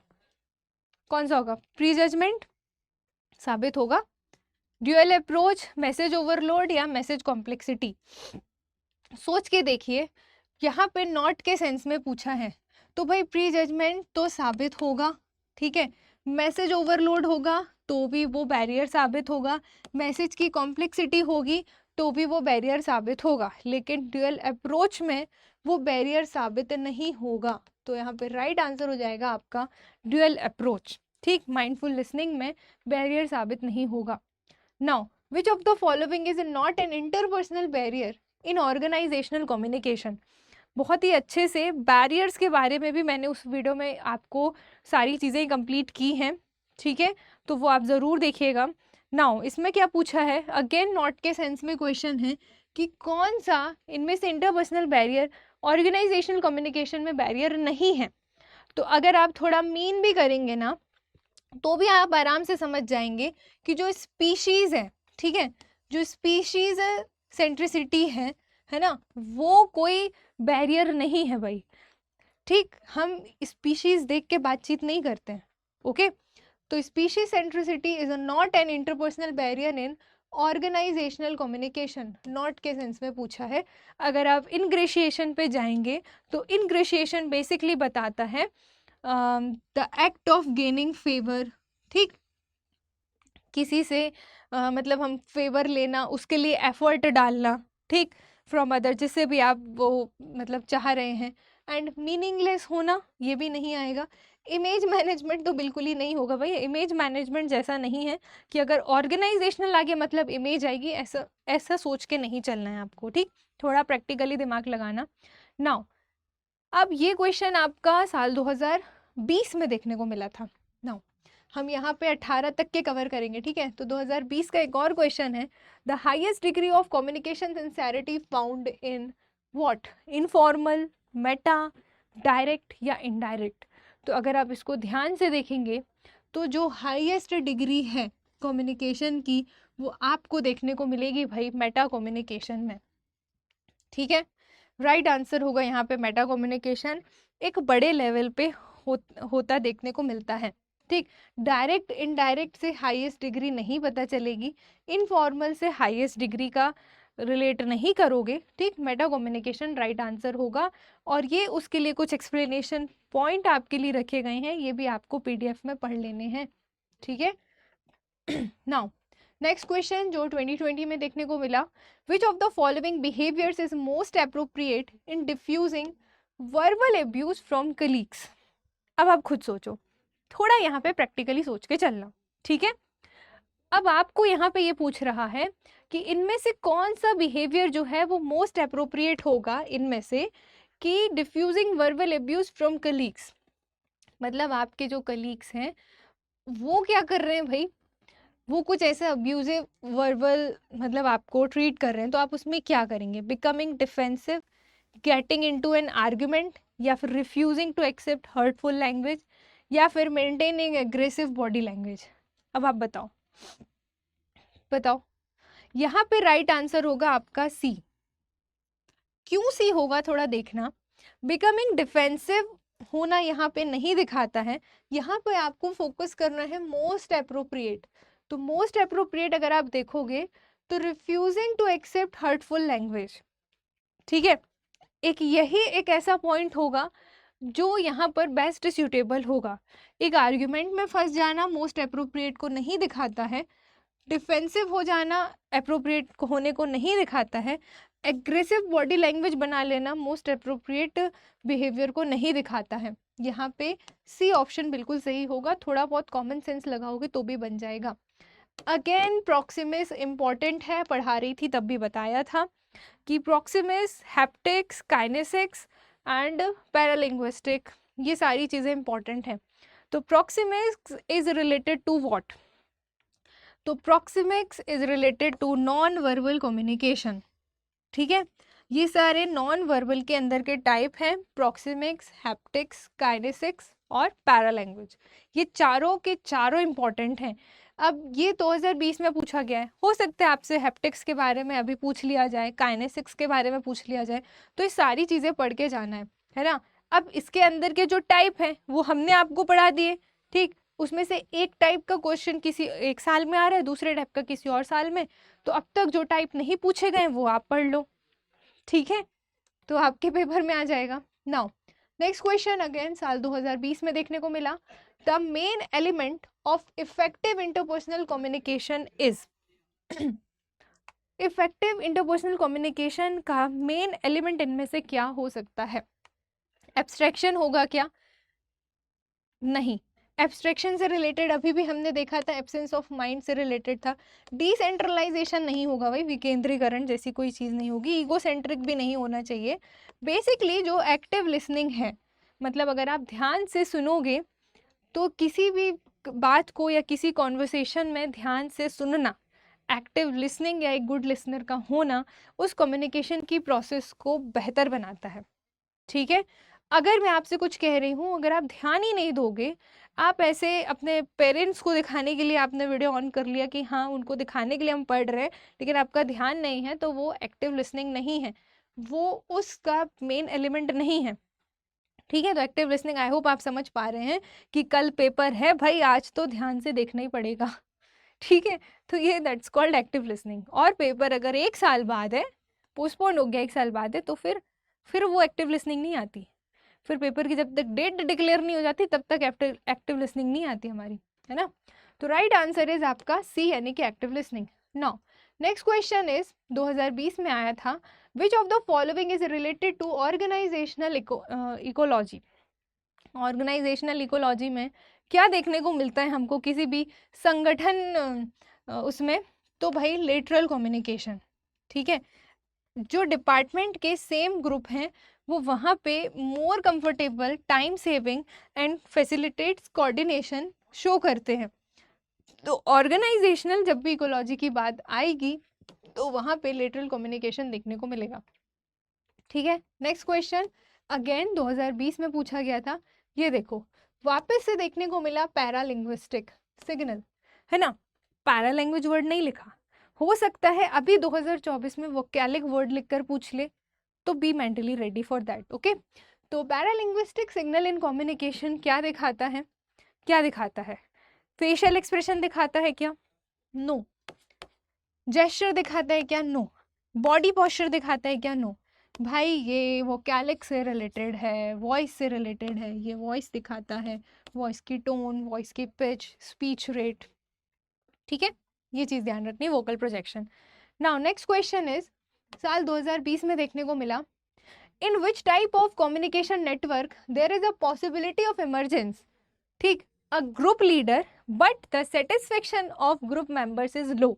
मतलब इनमें से कौन सा ऐसा कम्युनिकेशन का नेटवर्क है जिसमें एक ग्रुप लीडर तो होता है, लेकिन जो सेटिस्फेक्शन है वो मेंबर्स के बीच में वो कम होता है, मतलब वो हाई सेटिस्फेक्शन ऑफ मेंबर वहाँ पे नहीं होते हैं। तो कौन सा टाइप, अगर आप ध्यान से देखोगे तो आप ये पाओगे भाई कि जो व्हील टाइप है, in wheel type communication network, circular मैं आपको पढ़ा चुकी हूँ, चेन मैं आपको पढ़ा चुकी हूँ, इंटरप्टेड टाइप ये तो होता ही नहीं है, ठीक है।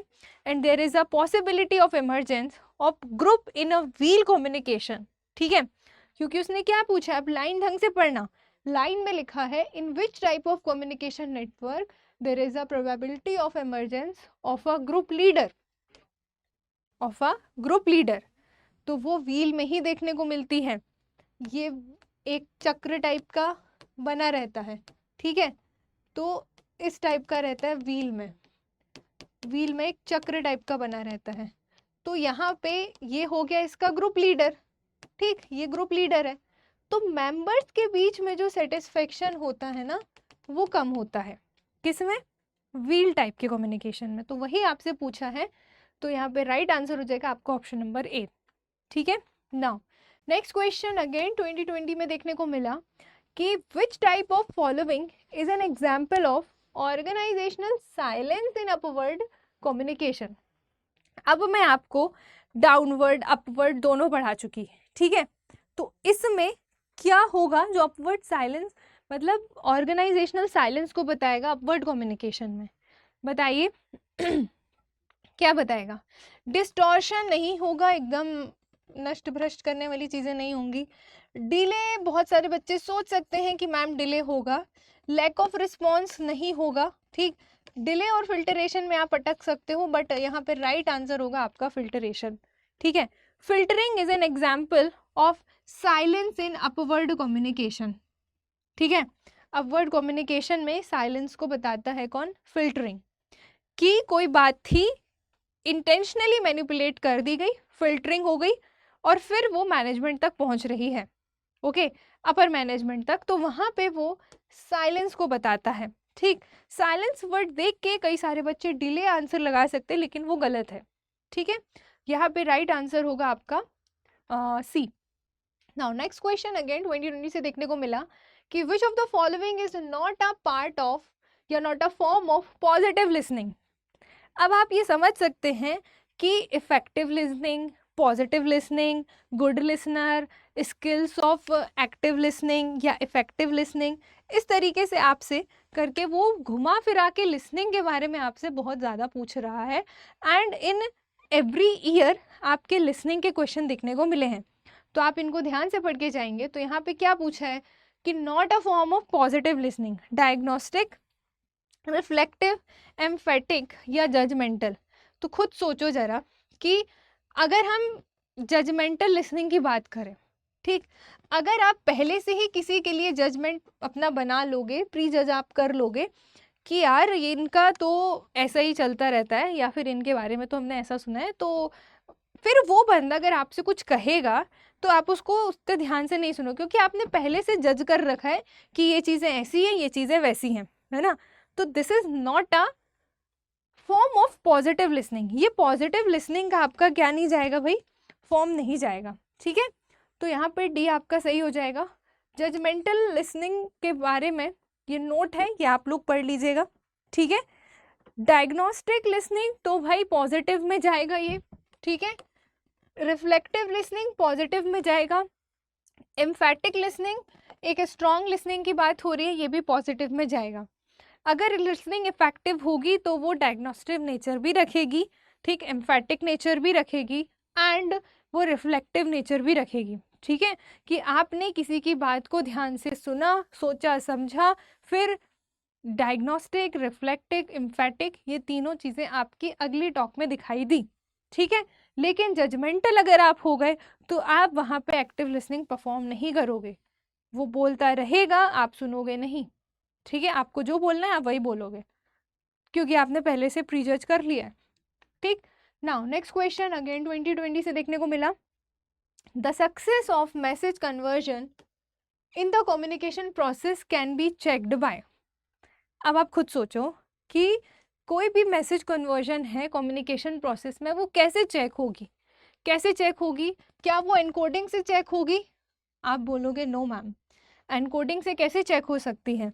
कम्युनिकेशन प्रोसेस की सक्सेस तभी चेक होगी, ऐसा थोड़ी कि मैसेज को हमने बहुत सजा धजा के भेजा तो मतलब जो रिसीवर है वो मतलब रिसीवर को डिलीवर हो गया, उसने सीन कर लिया, मतलब वो सक्सेसफुल हो गया कम्युनिकेशन, ऐसा होगा क्या? नहीं। जैसे मान लो आप हो, आपका फ्रेंड है, आप उनको विश कर रहे हो, बर्थडे है या न्यू ईयर है, what ever the occasion is, तो आप उनको विश कर रहे हो, आपने बहुत अच्छे से मैसेज की एनकोडिंग की, तो क्या वो सक्सेसफुल कम्युनिकेशन हुआ? सोच के देखो ज़रा। तो आप बोलोगे नहीं। अब आपने मुझे मैसेज किया बहुत अच्छे से, बहुत अच्छा कुछ विश किया, मैंने रिप्लाई ही नहीं किया आपको, कैसा लगेगा आपको? बुरा लगेगा ना। तो वही चीज़ है, रिप्लाई कब करेंगे? अब या तो देखेंगे तब, ठीक, या तो दूसरा कि उस एनकोडेड मैसेज को हम समझेंगे तब, है ना। और समझेंगे, डिकोड करेंगे, तो फिर जब तक फीडबैक नहीं देंगे तब तक भेजने वाले को नहीं पता चलेगा कि इन्होंने हमारा प्रपोजल या जो भी मैसेज है ये एक्सेप्ट किया है कि नहीं किया, राइट। तो यहाँ पे बाय फीडबैक क्या होगा? कम्युनिकेशन की प्रोसेस चेक की जाएगी कि वो सक्सेसफुल हुई कि नहीं। पैसिव डिकोडिंग नहीं होगा, मीडियम से ये नहीं डिफाइन किया जा सकता कि इस कम्युनिकेशन प्रोसेस सक्सेसफुल हुई है। अब कितने ही अच्छा मीडियम आप लगा लो, आपने अच्छा हाई क्वालिटी का नेटवर्क रखा, मैसेज तो चला गया ना एक बार में, लेकिन रिसीवर के पास से आपको रिप्लाई बैक तो नहीं आया। Reply back is called what, communication process में उसको फीडबैक कहते हैं, ठीक है। तो वही चीज़ है यहाँ पे, फीडबैक आपका राइट आंसर होगा। And the study of temporal communication is known as, भाई टेम्परल कम्युनिकेशन ये भी मैंने पढ़ाया हुआ है, ये टाइम को डिनोट करेगा आपके, यानी कि ये क्रोनेमिक्स को दिखाएगा, ठीक है। डायरेक्ट क्वेश्चन बनता है प्रॉक्सिमिक्स, काइनेसिक्स, पैरालैंग्वेज। अब देखो एग्जामिनर क्या करते हैं, एक क्वेश्चन के 4 ऑप्शन दिए, 4 ऑप्शन में से एक का आंसर है, बाकी के 3 सेगमेंट में से वो आने वाले 3 साल में 3 क्वेश्चन बना देते हैं, ठीक है। तो ये चीज़ आपको ध्यान रखनी है, ये नहीं कि सिर्फ ये क्वेश्चन, ये आंसर और ये जो 3 ऑप्शन इनको देखा ही नहीं हमने, इनके बारे में भी पढ़ना है। जैसे अगर आप नोटिस करोगे तो पैरालैंग्वेज के क्वेश्चन देखने को मिल रहे हैं, ठीक है। अभी काइनेसिक्स के नहीं मिले, तो हो सकता है अभी 2024 में काइनेसिक्स का क्वेश्चन आ जाए। प्रॉक्सिमिक्स का भी मिल गया डायरेक्ट क्वेश्चन, और फिर प्रॉक्सिमिक्स को यहाँ अंदर दिया है, इसके अंदर इसका आंसर ये है ना। तो ऐसे क्वेश्चन बनते हैं, ऑप्शन से भी अगले लाइन का अगले क्वेश्चन नंबर में क्वेश्चन बन जाता है। तो ये साल 2019 में देखने को मिला था, और 2020 में प्रॉक्सिमिक्स से क्वेश्चन देखने को मिला।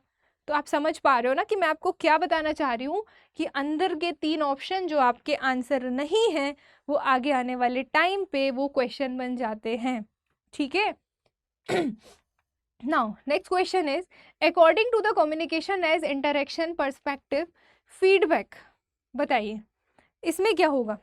कम्युनिकेशन एज इंटरेक्शन अगर हम देखें, इंटरेक्शन के पर्सपेक्टिव के बेसिस पे अगर हम देखें, तो फीडबैक क्या होता है भाई। फीडबैक इज नेवर इंटेंशनल, तो ये तो नहीं होगा। इज ऑलवेज इंटेंशनल, ये भी नहीं होगा। अब आप खुद सोचो, जैसे अभी मैं आपको यहाँ पर पढ़ा रही हूँ, ठीक है। अब मैं आपको पढ़ा रही हूँ, कुछ बच्चे होंगे जो क्या करेंगे, पॉजिटिव फीडबैक करेंगे, मतलब ये कि वो कि हाँ भाई मैम आपने अच्छा पढ़ाया, हमें बहुत अच्छे से समझ में, एक गुड फीडबैक मुझे मिलेगा। लेकिन कुछ लोग होंगे जो अपने आप ही मतलब क्रिटिसाइज करते हैं या फिर जेलिसी रखते हैं, तो वो क्या करेंगे, इंटेंशनली नेगेटिव कमेंट करेंगे। भले ही वीडियो में ऐसा कुछ नहीं है, ऐसा आपने और भी देखा होगा कि एजुकेटर सब अच्छा पढ़ा रहे हैं, लेकिन फिर भी नेगेटिव कमेंट आ रहा है, क्योंकि फिर वो इंटेंशनली मैसेज करते हैं, तो वो इंटेंशनल फीडबैक कहलाता है कि वो जानबूझ के किया गया। तो कम्युनिकेशन अगर एक इंटरेक्शन के बेसिस पे देखें, तो इज नॉट ऑलवेज इंटेंशनल, ठीक है। तो ये नहीं होगा आंसर। रेयरली बेनिफिशियल, ऐसा कुछ भी नहीं होता है। लेकिन अगर आप इस ऑप्शन को देखोगे तो इज समटाइम्स अनइंटेंशनल। तो yes, communication as an interaction process अगर हम देखें, तो कई बार जो फीडबैक होता है वो अनइंटेंशनल भी होता है, ठीक है। अब यहाँ पे अगर इधर और वाला कॉन्सेप्ट होता कि समटाइम्स इधर इंटेंशनल और अनइंटेंशनल, तो वो भी आपका समटाइम्स के केसेस में सही आ जाता। ये एकदम नेवर, ऑलवेज, ये एक्सट्रीम वर्ड पे आंसर जाके थोड़ा गलत हो जाते हैं, है ना। तो आप ये ध्यान रख के चलिएगा। नाउ नेक्स्ट क्वेश्चन, जो कि अगेन 2019 में देखने को मिला, that is what are the barriers in effective communication. अब इफेक्टिव कम्युनिकेशन के बैरियर्स वो आपसे पूछ रहा है। Effective listening, effective communication, communication process का सक्सेस, ऑर्डर, ये सारी चीज़ें इंपॉर्टेंट है। अभी तक अगर आपने नोटिस किया हो तो ये आप ध्यान से पढ़ के जाना। तो देखिए, personal statement, eye contact and simple description, क्या इससे बैरियर आएगा इफेक्टिव कम्युनिकेशन में? Then you will say no ma'am, इससे बैरियर क्यों आएगा? जब आप सिंपल शब्दों में अच्छे से आई कांटेक्ट करके या अपने पर्सनल स्टेटमेंट रख के सिंपल शब्दों में किसी बात को करोगे या समझाओगे, तो वो बैरियर क्यों बनेगा? नहीं बनेगा ना। तो ये हो गया आपका कट, क्योंकि उसने बैरियर पूछा है, यानी कि बाधा है, अवरोध है, नहीं है, डी नहीं है। यूज ऑफ सिंपल वर्ड्स, काम रिस्पॉन्स, डिफेंसिव एटीट्यूड, क्या आपका ये कम्युनिकेशन में बाधा क्रिएट करेगा? Then you will say no ma'am, ये क्यों करेगा? ऑब्वियस सी बात है। And then dialogue summary and self review, ये भी आपका बाधा क्रिएट नहीं करेगा, ठीक है। लेकिन moral डिस्कर्स, being defensive and consoling comments जो होगा वो आपका बाधा क्रिएट करेगा। उसके लिए ये कुछ बैरियर्स हैं, ठीक है। एंड मोरल डिस्कोर्स मतलब इमोशनल बैरियर के अंदर ये चीज़ देखने को मिलेगी आपकी, ठीक। बीइंग जजमेंटल होना, बहुत ही सिलेक्टिव इन नेचर होना कि भाई ये चीज़ें ऐसी हैं, ये चीज़ें वैसी होनी चाहिए। फिर उसके बाद कंसोलिंग कमेंट्स भी आपका इमोशनल बैरियर में देखने को मिलेगा। कंसोलिंग कमेंट्स जस्ट लाइक किसी को सांत्वना देना के लिए कुछ ऐसे शब्दों का यूज़ करना, तो ये भी आपके इमोशनल बैरियर में चला जाएगा, ठीक। इन डेप्थ अगर आप बात करें तो act as an barriers in effective communication. So right answer will be A, ठीक है। नाउ नेक्स्ट क्वेश्चन इज, जो कि साल 2019 में देखने को मिला, which of the following is not a characteristic of grape vine communication. And again I am repeating कि ग्रेप वाइन कम्युनिकेशन इम्पॉर्टेंट है। ग्रेप वाइन कम्युनिकेशन से क्वेश्चन मिलते हैं एग्जाम में, ठीक, और कहीं नहीं कि आप सोचो कि ग्रेप वाइन अंगूर की लता है तो आपको वहाँ पे दिखे, ठीक। तो ये आप ध्यान रखिएगा। Now it is free to move any direction. जो ग्रेप वाइन कम्युनिकेशन है उसके लिए आपसे नॉट पूछा है, ठीक है। अब नॉट पूछा है तो हाँ मत करके आ जाना वहाँ पे, फिर बोलना कि मैम हमने तो नॉट देखा ही नहीं।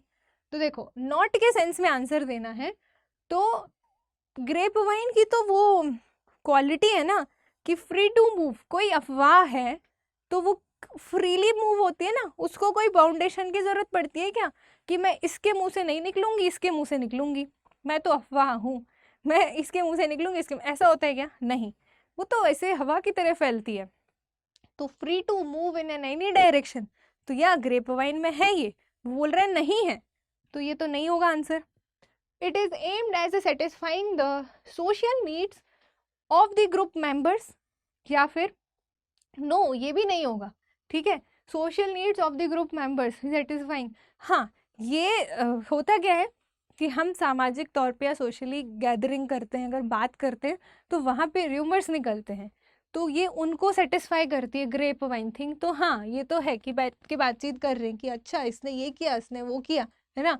लेकिन it is widely used to fulfil self interest of the people involve. तो यस ये भी होगा इसकी क्वालिटी में, बी भी होगा इसकी क्वालिटी में, इसके अंदर फीचर में कैटेगराइज होगा। लेकिन उसने पूछा है आपसे भाई कौन सा नहीं होगा, तो it is controlled by the management. No, ये मैनेजमेंट के थ्रू कंट्रोल नहीं होगा भाई, ये ग्रेप वाइन है, ठीक। ये ग्रेप वाइन ऐसी फैलेगी, किसी को नहीं रोक, किसी के कंट्रोल में नहीं होगी, ठीक। तो ये ग्रेप वाइन नॉट पूछा कैरेक्टरिस्टिक, तो सी आंसर होगा। ओके, नाउ नेक्स्ट क्वेश्चन जो 2019 में देखने को मिला, face to face communication refers, क्या रिफर करता है? बहुत ही सिंपल है कि भाई जो फेस टू फेस कम्युनिकेशन है वो सिंक्रोनस रेफर करता है, मतलब एक समय के कम्युनिकेशन मतलब एक टाइम को बता रहा है, ठीक है।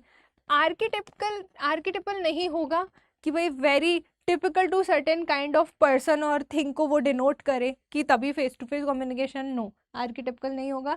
असिंक्रोनस नहीं होगा कि वो एक ही टाइम पे ना हो। अब कोई भी चीज़ हो, मैं आपसे आज पूछ रही हूँ हाय, बोल रही हूँ हाय, आप 2 दिन बाद बोलो हाय, तो इसका क्या ही सेंस है? जो बात होगी भी तो वो बात दिमाग से चली जाएगी, है ना। तो not occurring at the same time ये भी नहीं होगा। Face to face communication refers synchronous, है ना, बोथ नहीं होगा, ये आपको ध्यान रखना है, बी राइट आंसर होगा।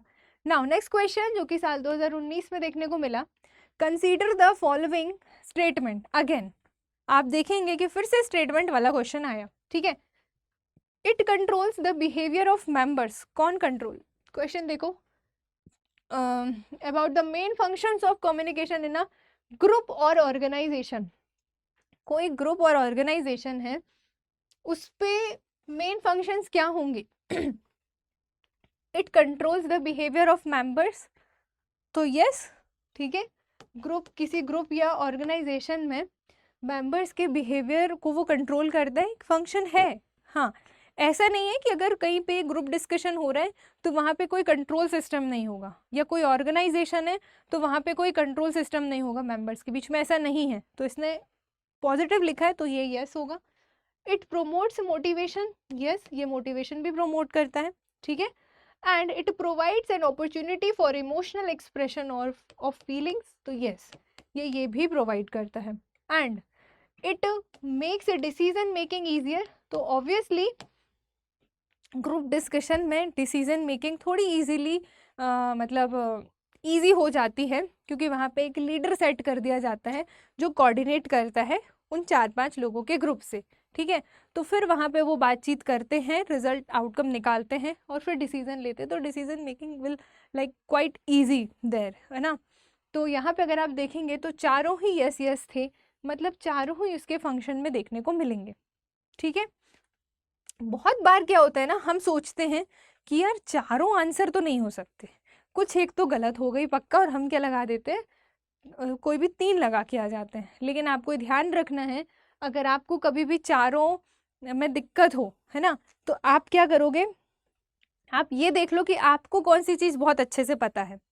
जो आपको बहुत अच्छे से पता है वो कौन से ऑप्शन में आ रहा है, वो जिस ऑप्शन में आ रहा है, फिर ये देख लो कि उस ऑप्शन में वो चीज़ और कहाँ कॉमन देखने को मिल रही है, तो उनको फिल्टर कर लो। ठीक, और जहाँ नहीं देखने को मिल रहे उनको एलिमिनेट कर लो। तो ये कहलाता है ऑप्शन एलिमिनेशन मेथड, जिससे आप परफॉर्म कर सकते हैं भाई अपना राइट ऑप्शन। नाउ अगेन 2019 में क्वेश्चन पूछा गया, another name of interpersonal communication is.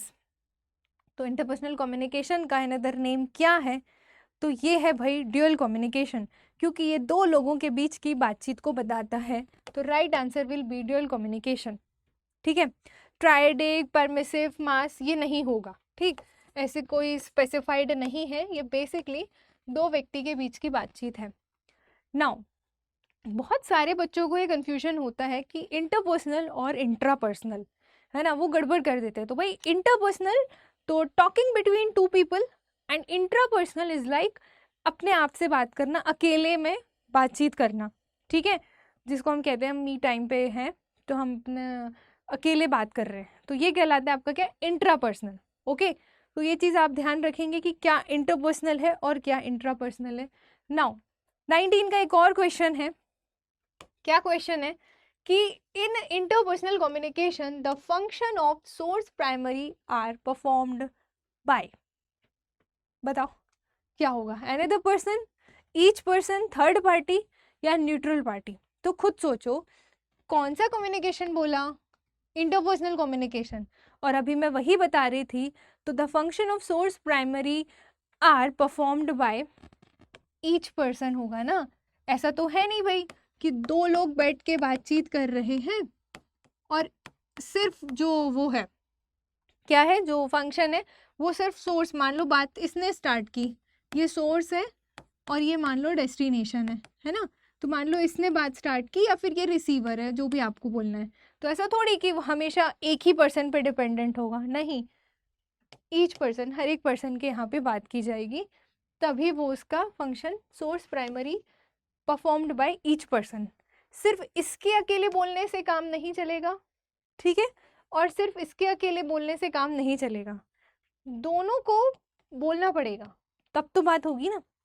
ठीक है, नहीं तो वो इंट्रा में चली जाएगी। ठीक, अगर एक अकेले की होगी तो। चलिए, सिर्फ आप अनदर नहीं बोल सकते, थर्ड पार्टी कहाँ से आएगी यहाँ पे, राइट। तो ईच पर्सन आएगा, एक्सप्लेनेशन इज देयर, आप लोग पढ़ लीजिएगा। नाउ 2019 में एक और क्वेश्चन देखने को मिला था कि which term is used for communication through colours. तो ये भी मैं आपको पढ़ा चुकी हूँ कि जब भी कलर्स की बात आएगी तो आपका आंसर होगा क्रोमेटिक्स। ठीक, जब भी टाइम की बात आएगी तो क्रोनेमिक्स, जब भी बॉडी पोस्चर जेस्चर की बात आएगी तो वो काइनेसिक्स। ठीक है, हैप्टिक्स बेसिकली टच को बताता है। ठीक, पैरा लैंग्वेज वोकैलिक को बताता है। ये सारी चीज़ें ध्यान रखनी है। तो यहाँ पे कलर्स की बात की गई तो क्रोमेटिक आपका राइट आंसर होगा। नाउ नेक्स्ट क्वेश्चन इज, साल 2019 में देखने को मिला था कि the ability of a person communicate effectively with others is called what. भाई खुद सोचो कि किसी दूसरे के साथ इफेक्टिवली कम्युनिकेट करने का जो एबिलिटी है एक पर्सन की, वो क्या कहलाएगी, क्या कहलाएगी वो। तो वो कहलाएगी इतनी देर से जिसके बारे में पढ़ रहे हैं, इंटरपर्सनल कॉम्पिटेंस। मतलब competence stands for like efficiency, यानी कि उसकी क्षमता, कैपेसिटी, इंटरपर्सनल स्किल कम्युनिकेशन के बीच में, ठीक है। तो वो एबिलिटी को आप क्या बोलोगे? इंटरपर्सनल कॉम्पिटेंस, ठीक है। तो कॉम्पिटेंस के लिए आप ये दो शब्द ध्यान रखिएगा, एफिशिएंसी और कैपेसिटी, ठीक है। Now next question is which factor influence the selection of communication participants? साल 2019 में देखने को मिला था। तो इनमें से कौन से फैक्टर्स हैं जो कम्युनिकेशन पार्टिसिपेंट्स में के सिलेक्शन के लिए प्रभावी होते हैं?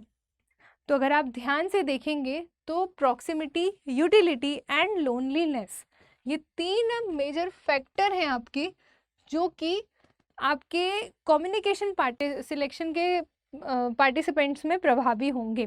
प्रॉक्सिमिटी, यूटिलिटी एंड लोनलीनेस, ठीक। बाकी के ऑप्शन के बारे में अगर ऐसा है कि कोई वोकैब आपको नहीं बन रही है तो ये आप खुद भी थोड़ा सर्च करें, ठीक है। नाउ नेक्स्ट क्वेश्चन इज साल 2018 के यहाँ से क्वेश्चन शुरू होते हैं। तो देखो पहले के क्वेश्चन ना थोड़े से मतलब ऐसा इतने डिफ़िकल्ट भी नहीं थे कि आप सोचो कि मैम बहुत ज़्यादा डिफ़िकल्ट था, हम नहीं कर पाएंगे। अगर आप पढ़ोगे ना, वो जो एक वीडियो मैंने उसमें सारी चीज़ें ब्रीफ में बताई हैं विद इंग्लिश कीवर्ड, अगर आप उसको पढ़ लोगे ना तो, और पढ़ने का मतलब रटना नहीं है वहाँ पे, सिर्फ सुनो ध्यान से वो वीडियो, और PDF ऑलरेडी ग्रुप पे डाल चुकी हूँ, वो देख लेना और उसके बाद ये क्वेश्चन देखना, तो आपको बनेगा। ऐसा नहीं है कि आप राइट आंसर तक ना पहुँच पाओ, you will definitely get the right answer, ठीक है। Now which of the following is a type of horizontal communication? अब देखो इससे पहले के सालों में भी लिटरल पे 2 क्वेश्चन आए, ठीक। फिर अगेन डायरेक्ट क्वेश्चन भी बना, और यहाँ पे दूसरे तरीके से पूछ रहा है। लेकिन अगर आपको मैंने अभी थोड़ी देर पहले बताया था, शायद 2020 का क्वेश्चन था लेटरल कम्युनिकेशन पे, तो उसका राइट आंसर होगा मतलब horizontal is also called lateral communication, या it's a type of communication, वो पूछ रहा है आपसे कंफ्यूज करने के लिए। बाकी वो है दोनों एक ही चीज़ कि सेम लेवल पे कॉन्वर्सेशन होता है। तो यहाँ पे राइट आंसर हो जाएगा lateral communication, okay. Now next question साल 2018 में देखने को मिला, which of the following options indicates verbal communication? अब यहाँ पे आपको 4 सिचुएशन दी गई हैं, आपको इनमें से ये बताने कि कौन सा वर्बल कम्युनिकेशन को बता रहा है। अब अगर आप ऑप्शन नंबर डी को देखेंगे कि Deepak wrote a letter to apply for leave, भाई दीपक ने लीव के लिए अप्लाई करने के लिए कोई लेटर लिखा, लिखने की बात हो रही है, तो क्या ये वर्बल में आएगा? नो, ठीक है। फिर the child was crying to draw the attention of the mother towards himself, भाई बच्चा जो है वो मम्मी का अटेंशन पाने के लिए क्या कर रहा था? रोना गाना कर रहा था, ठीक है।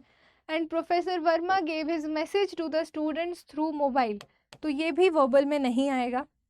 लेकिन अगर आप इस ऑप्शन ए और ऑप्शन सी में आप देखेंगे, ठीक, तो आप ये पाएंगे कि जो मोस्ट रिलेटेबल होगा वो होगा आपका ऑप्शन ए, कि professor Sharma gave his lecture in the class, मतलब किसी क्लास में जाकर लेक्चर देना डायरेक्टली वर्बल कम्युनिकेशन से कनेक्ट करता है, ठीक है।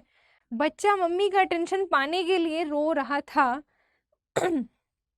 ये मतलब कई बार ऐसे क्वेश्चन जो हैं वो डिस्प्यूटेड में काउंट हो जाते हैं, और क्योंकि इसमें भी रोने की बात हो रही है तो सोचेंगे कि रो रहे हैं तो वो वर्बली तो कनेक्ट कर रहे हैं, है ना, लेकिन वो वहाँ पे वो समझा नहीं पा रहे हैं, वर्बल कम्युनिकेशन वहाँ पे प्रॉपर होता दिख नहीं रहा है, ठीक है।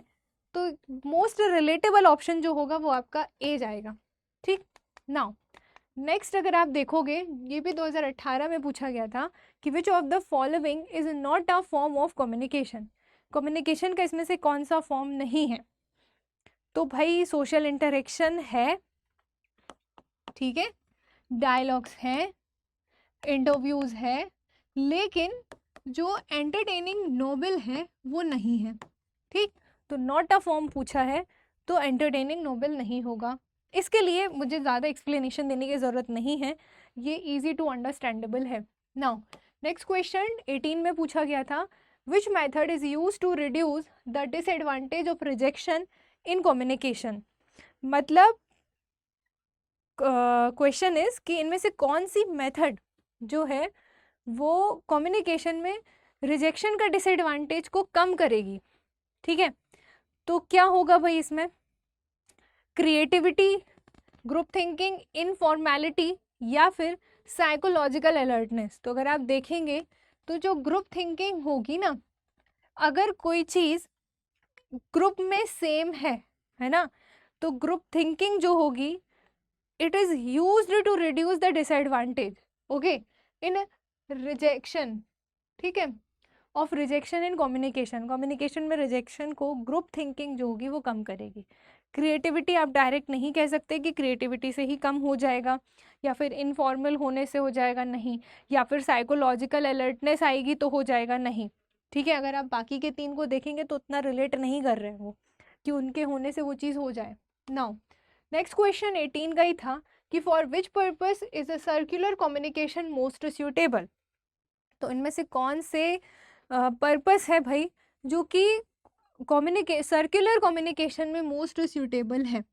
तो देखिएगा कि अब सर्कुलर कम्युनिकेशन क्या होता है, ये भी मैं आपको पढ़ा चुकी हूँ कि भाई सर्कुलर कम्युनिकेशन में ना सिर्फ आप अपने आजू और बाजू वाले से बात कर सकते हैं, ठीक है। जैसे ये पर्सन है तो ये इससे बात करेगा और ये इससे बात करेगा, फिर इसके आगे यहाँ कोई बैठा है, यहाँ कोई बैठा है, यहाँ कोई बैठा है, यहाँ कोई बैठा है, यहाँ कोई बैठा है। तो ऐसे ही जो अगला पर्सन है, ये वाला पर्सन है, तो ये इससे बात करेगा और इससे बात करेगा। तो ये कहलाता है आपका सर्कुलर कम्युनिकेशन। मतलब इसमें जो टॉकिंग होती है वो नेबर टॉकिंग होती है, मतलब आप अपने पड़ोसी से बात कर सकते हो। तो जब आप बात कम लोगों से करते हो तो वहाँ पे मेंबर सेटिस्फेक्शन ज़्यादा होता है, ठीक है। तो यहाँ पे राइट आंसर होगा आपका मेंबर सेटिस्फेक्शन। मेंबर डिससेटिस्फेक्शन नहीं होगा। जब बातें ज़्यादा लोगों के बीच होती हैं ना तो वहाँ पे डिससेटिस्फेक्शन देखने को मिलता है। आप हर किसी को सेटिस्फाई नहीं कर सकते अपनी बात से, राइट। लेकिन अगर आप बात ही कम लोगों से कर रहे हो तो सर्कुलर में बात मैं अपने राइट हैंड वाले लेफ्ट हैंड वाले लोग से बात कर सकती हूँ। तो कम लोग से बात करूँगी तो कोऑर्डिनेशन बेटर होगा, सेटिस्फेक्शन भी ज़्यादा होगा, ठीक है। And efficient transfer of information इसके सूटेबल पर्पस को नहीं बताता है। And efficient decision making process, तो डिसीजन मेकिंग जैसा यहाँ पे नहीं होगा सिस्टम, बेसिकली मेंबर सेटिस्फेक्शन देखने को मिलेगा, ठीक। और ये नोट है सर्कुलर कम्युनिकेशन के बारे में, ये आप लोग पढ़ लीजिएगा। बेसिकली मीटिंग्स में जो राउंड टेबल कॉन्फ्रेंसेस होती हैं उनमें देखने को मिलता है, जहाँ पे पार्टिसिपेंट्स क्या करते हैं, डिफरेंट ऑर्गेनाइजेशन के होते हैं और वो अपनी बातें रखते हैं, ठीक है। नाउ नेक्स्ट क्वेश्चन 18 से ही था, listening can be best defined as. Listening को इनमें से कैसे हम डिफाइन कर सकते हैं। अगेन लिसनिंग आपको पीछा नहीं छोड़ा है, इसका क्वेश्चन देखने को मिला है, ठीक है। तो आप देखिएगा इसको भी आप कॉमन सेंस से लगा सकते हो। मैं कह रही हूँ जितने भी लिसनिंग वाले क्वेश्चन है ना उसके लिए आपको ज़्यादा दिमाग नहीं लगाना है। अगर आप एक अच्छे लिसनर होगे तो आप सही आंसर लगा के आओगे। देखो, अ प्रोसेस ऑफ डिकोडिंग, क्या एक डिकोडिंग करने की प्रोसेस को आप बेस्ट तरीके की लिसनिंग को डिफाइन करना कह सकते हो? नो, ठीक है। A process which is use to make sense of what we hear, yes it can be, ठीक है। आगे देख लेते हैं, forwarding information that has been transmitted. ये बेस्ट सूटेबल नहीं होगा कि भाई इंफॉर्मेशन को फॉरवर्ड करने को आप कह रहे हो कि बेस्ट डिफाइंड कर सकते हैं हम, तो ये नहीं होगा। रिट्रैक्शन ऑफ इंफॉर्मेशन, अरे नहीं, आपने क्या सुना, the process which is use to make the sense of what we hear, this called, मतलब दिस इज मैटर, कि आपने कोई कुछ बोल रहा है तो आप क्या सुन रहे हो, ये आपको क्या बताएगा, लिसनिंग को बेस्ट तरीके से डिफाइन करने का तरीका, ठीक। कि आपने क्या सुना, किसी ने कितना बोला, आपने कितना सुना, उसने 100% बोला, आपने 100% सुना।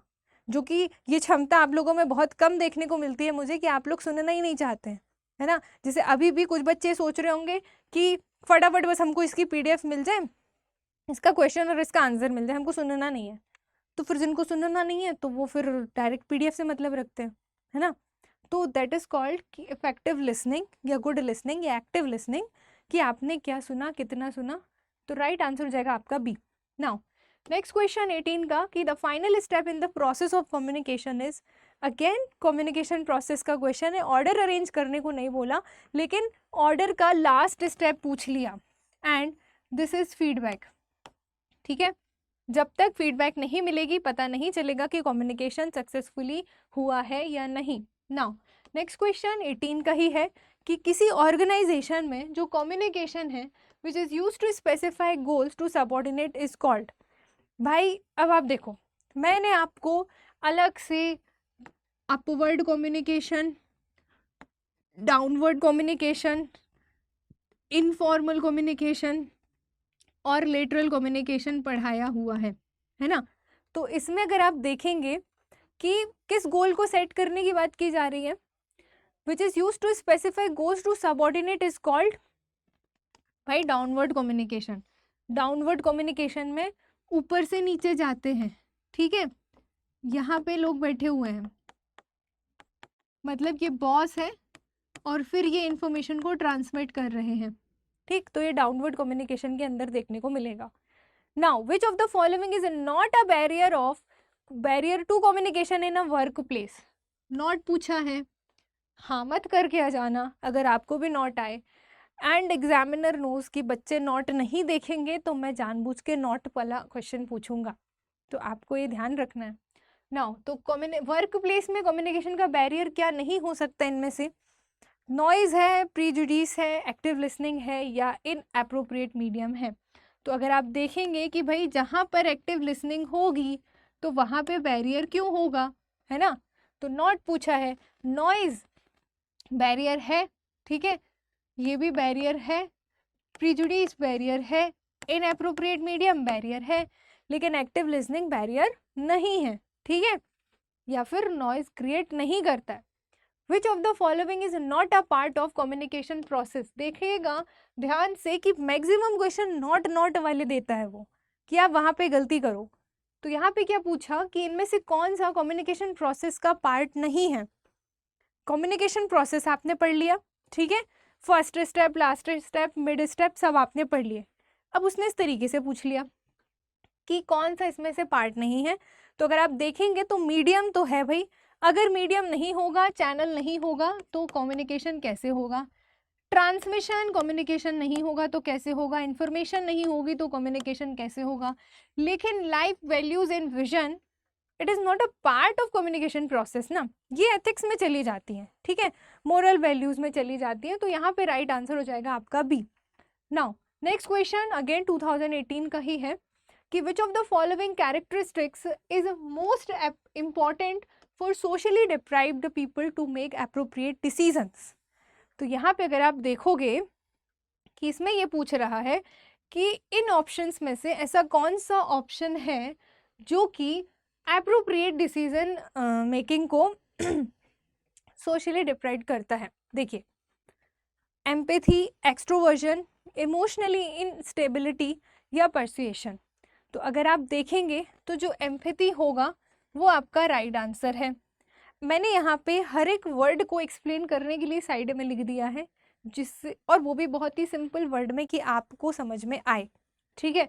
जिससे अगर आप परसेप्शन में जाएंगे तो परसेप्शन डिफाइन करता है विक्टिमाइजेशन को, ठीक है, यानी कि किसी हरेसमेंट से रिलेटेड टर्म को, तो वो पूछ क्या रहा है आपसे, उससे वो रिलेट नहीं कर रहा है, ठीक, मोस्ट रिलेटेबल पूछ रहा है। इमोशनली इनस्टेबिलिटी भी नहीं होगा मोस्ट रिलेटेबल में। एम्पैथी देखने को मिलेगा कि ऐसी ability to see things from other perspective और फील देयर इमोशंस, ठीक, ये आपका मोस्ट रिलेटेबल में जाएगा। एक्सट्रोवर्जन इज रिलेटेड, लाइक आपने इंट्रोवर्ट एक्सट्रोवर्ट पीपल देखे होंगे, काफ़ी सुने होंगे कि यार मैं वो इंट्रोवर्ट है या फिर वो एक्सट्रोवर्ट है ना। तो एक्सट्रोवर्ट लाइक हर किसी में घुल मिल जाना, है ना, अकेले अकेले जो नहीं रहते, और इंट्रोवर्ट लाइक जो अकेले में ही खुश रहते हैं, ज़्यादा सोशल नहीं होते हैं वो। तो यहाँ पे extroversion is related to opposite of introvert, like वो हर किसी में घुल मिल जाते हैं, थोड़े सोशली होते हैं, ठीक है, ऐसा मीनिंग जाएगा। नाउ अगेन 18 का क्वेश्चन है, that is what you understand by giving feedback. Feedback देने से आप क्या समझते हैं। तो ये भी सिंपल क्वेश्चन था जो देखने को मिला। तो अगर आप ध्यान से देखेंगे तो यहाँ पर सीधी सीधी बात है वही, focusing on a specific voice और मैसेज, ठीक है। अब बहुत सारे बच्चे सोच सकते हैं कि confirming your understanding of a message. लेकिन कमीशन ने जब 2018 में ये पेपर हुआ था तो इसका आंसर जितने बच्चे ये लगाकर आए थे वो गलत था। ठीक है, इसका आंसर आपको देखने को मिला था कमीशन के तरफ से ऑप्शन नंबर ए, कि focusing on a specific voice और मैसेज। ठीक है, तो यहाँ पे हम go with the commission, A answer होगा। नाउ नेक्स्ट क्वेश्चन, ये भी 18 का ही है। The biggest advantage of regular interaction between officers and subordinate in organisation.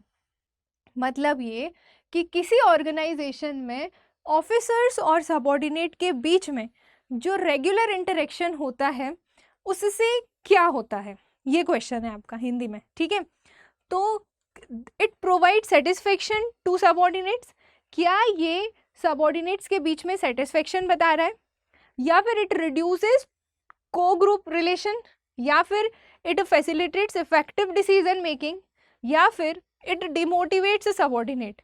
तो थोड़ा सा अगर आप कॉमन सेंस भी आप लगाओगे ना तो आप यहाँ पे आराम से कर लोगे कि भाई अगर आप किसी ऑर्गेनाइजेशन में वर्क कर रहे हो तो ऑफिसर और सबॉर्डिनेट्स के बीच में अगर रेगुलर इंटरेक्शन हो रहा है, वो रोज़ मिल रहे हैं, रोज़ डिस्कस कर रहे हैं कि दैट पर्टिकुलर इवेंट के ये प्रॉज हैं, ये कॉन्स हैं, उस समय इवेंट होना है, क्या चीज़ें घटनी है, क्या नहीं होनी चाहिए, ये सारी चीज़ें जब रेगुलर इंटरेक्शन में होती है तो वहाँ पर डिसीज़न मेकिंग बहुत स्ट्रॉन्ग हो जाती है।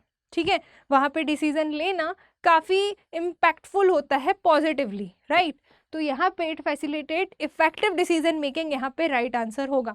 ठीक है, तो यहाँ पे राइट आंसर होगा सी। बाकी की चीज़ें कि वो सबॉर्डिनेट को डिमोटिवेट कर देंगी, ऐसा नहीं देखने को मिलेगा।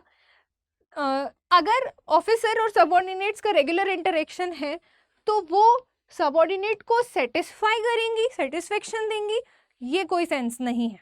ठीक है, बाकी के ऑप्शन से अगर आप कंपेयर करो तो ऑफिसर और सबॉर्डिनेट का रेगुलर इंटरेक्शन उनके सबॉर्डिनेट को सेटिस्फेक्शन देना नहीं होता है। ठीक है, वो डिसीजन मेकिंग बताता है।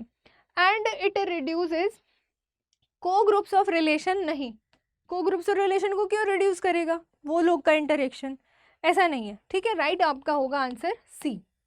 Okay, now next question is irrational decision taken in a high conformity group are called। बताइए क्या होगा इसका आंसर। irrational decisions जो होते हैं which is taken in a high conformity group are called group thinking। ठीक, अब ये पहले के क्वेश्चन थे साल 2018 वाले जो कुछ इस तरीके से लैंग्वेज में पूछे जाते थे। अब ऐसे क्वेश्चन नहीं आते हैं, लेकिन फिर भी आप इनके ऑप्शंस के बारे में आप जानकारी रखें कि साइकोलॉजिकल अलर्टनेस क्या होती है, इन्फॉर्मिटी क्या होती है, क्रिएटिविटी क्या होती है, ग्रुप थिंकिंग क्या होती है, ताकि अगर इसके ऑप्शन से दूर दराज एक क्वेश्चन दे दिया जाए तो आपको बन जाए। ठीक है, तो आपको मेंटली प्रिपेयर रहना है। नाउ यहाँ पर आके आपके साल 2018 से लेके 2023 तक के क्वेश्चन आपके कवर होते हैं, किसके, कम्युनिकेशन एंड इंटरपर्सनल स्किल के।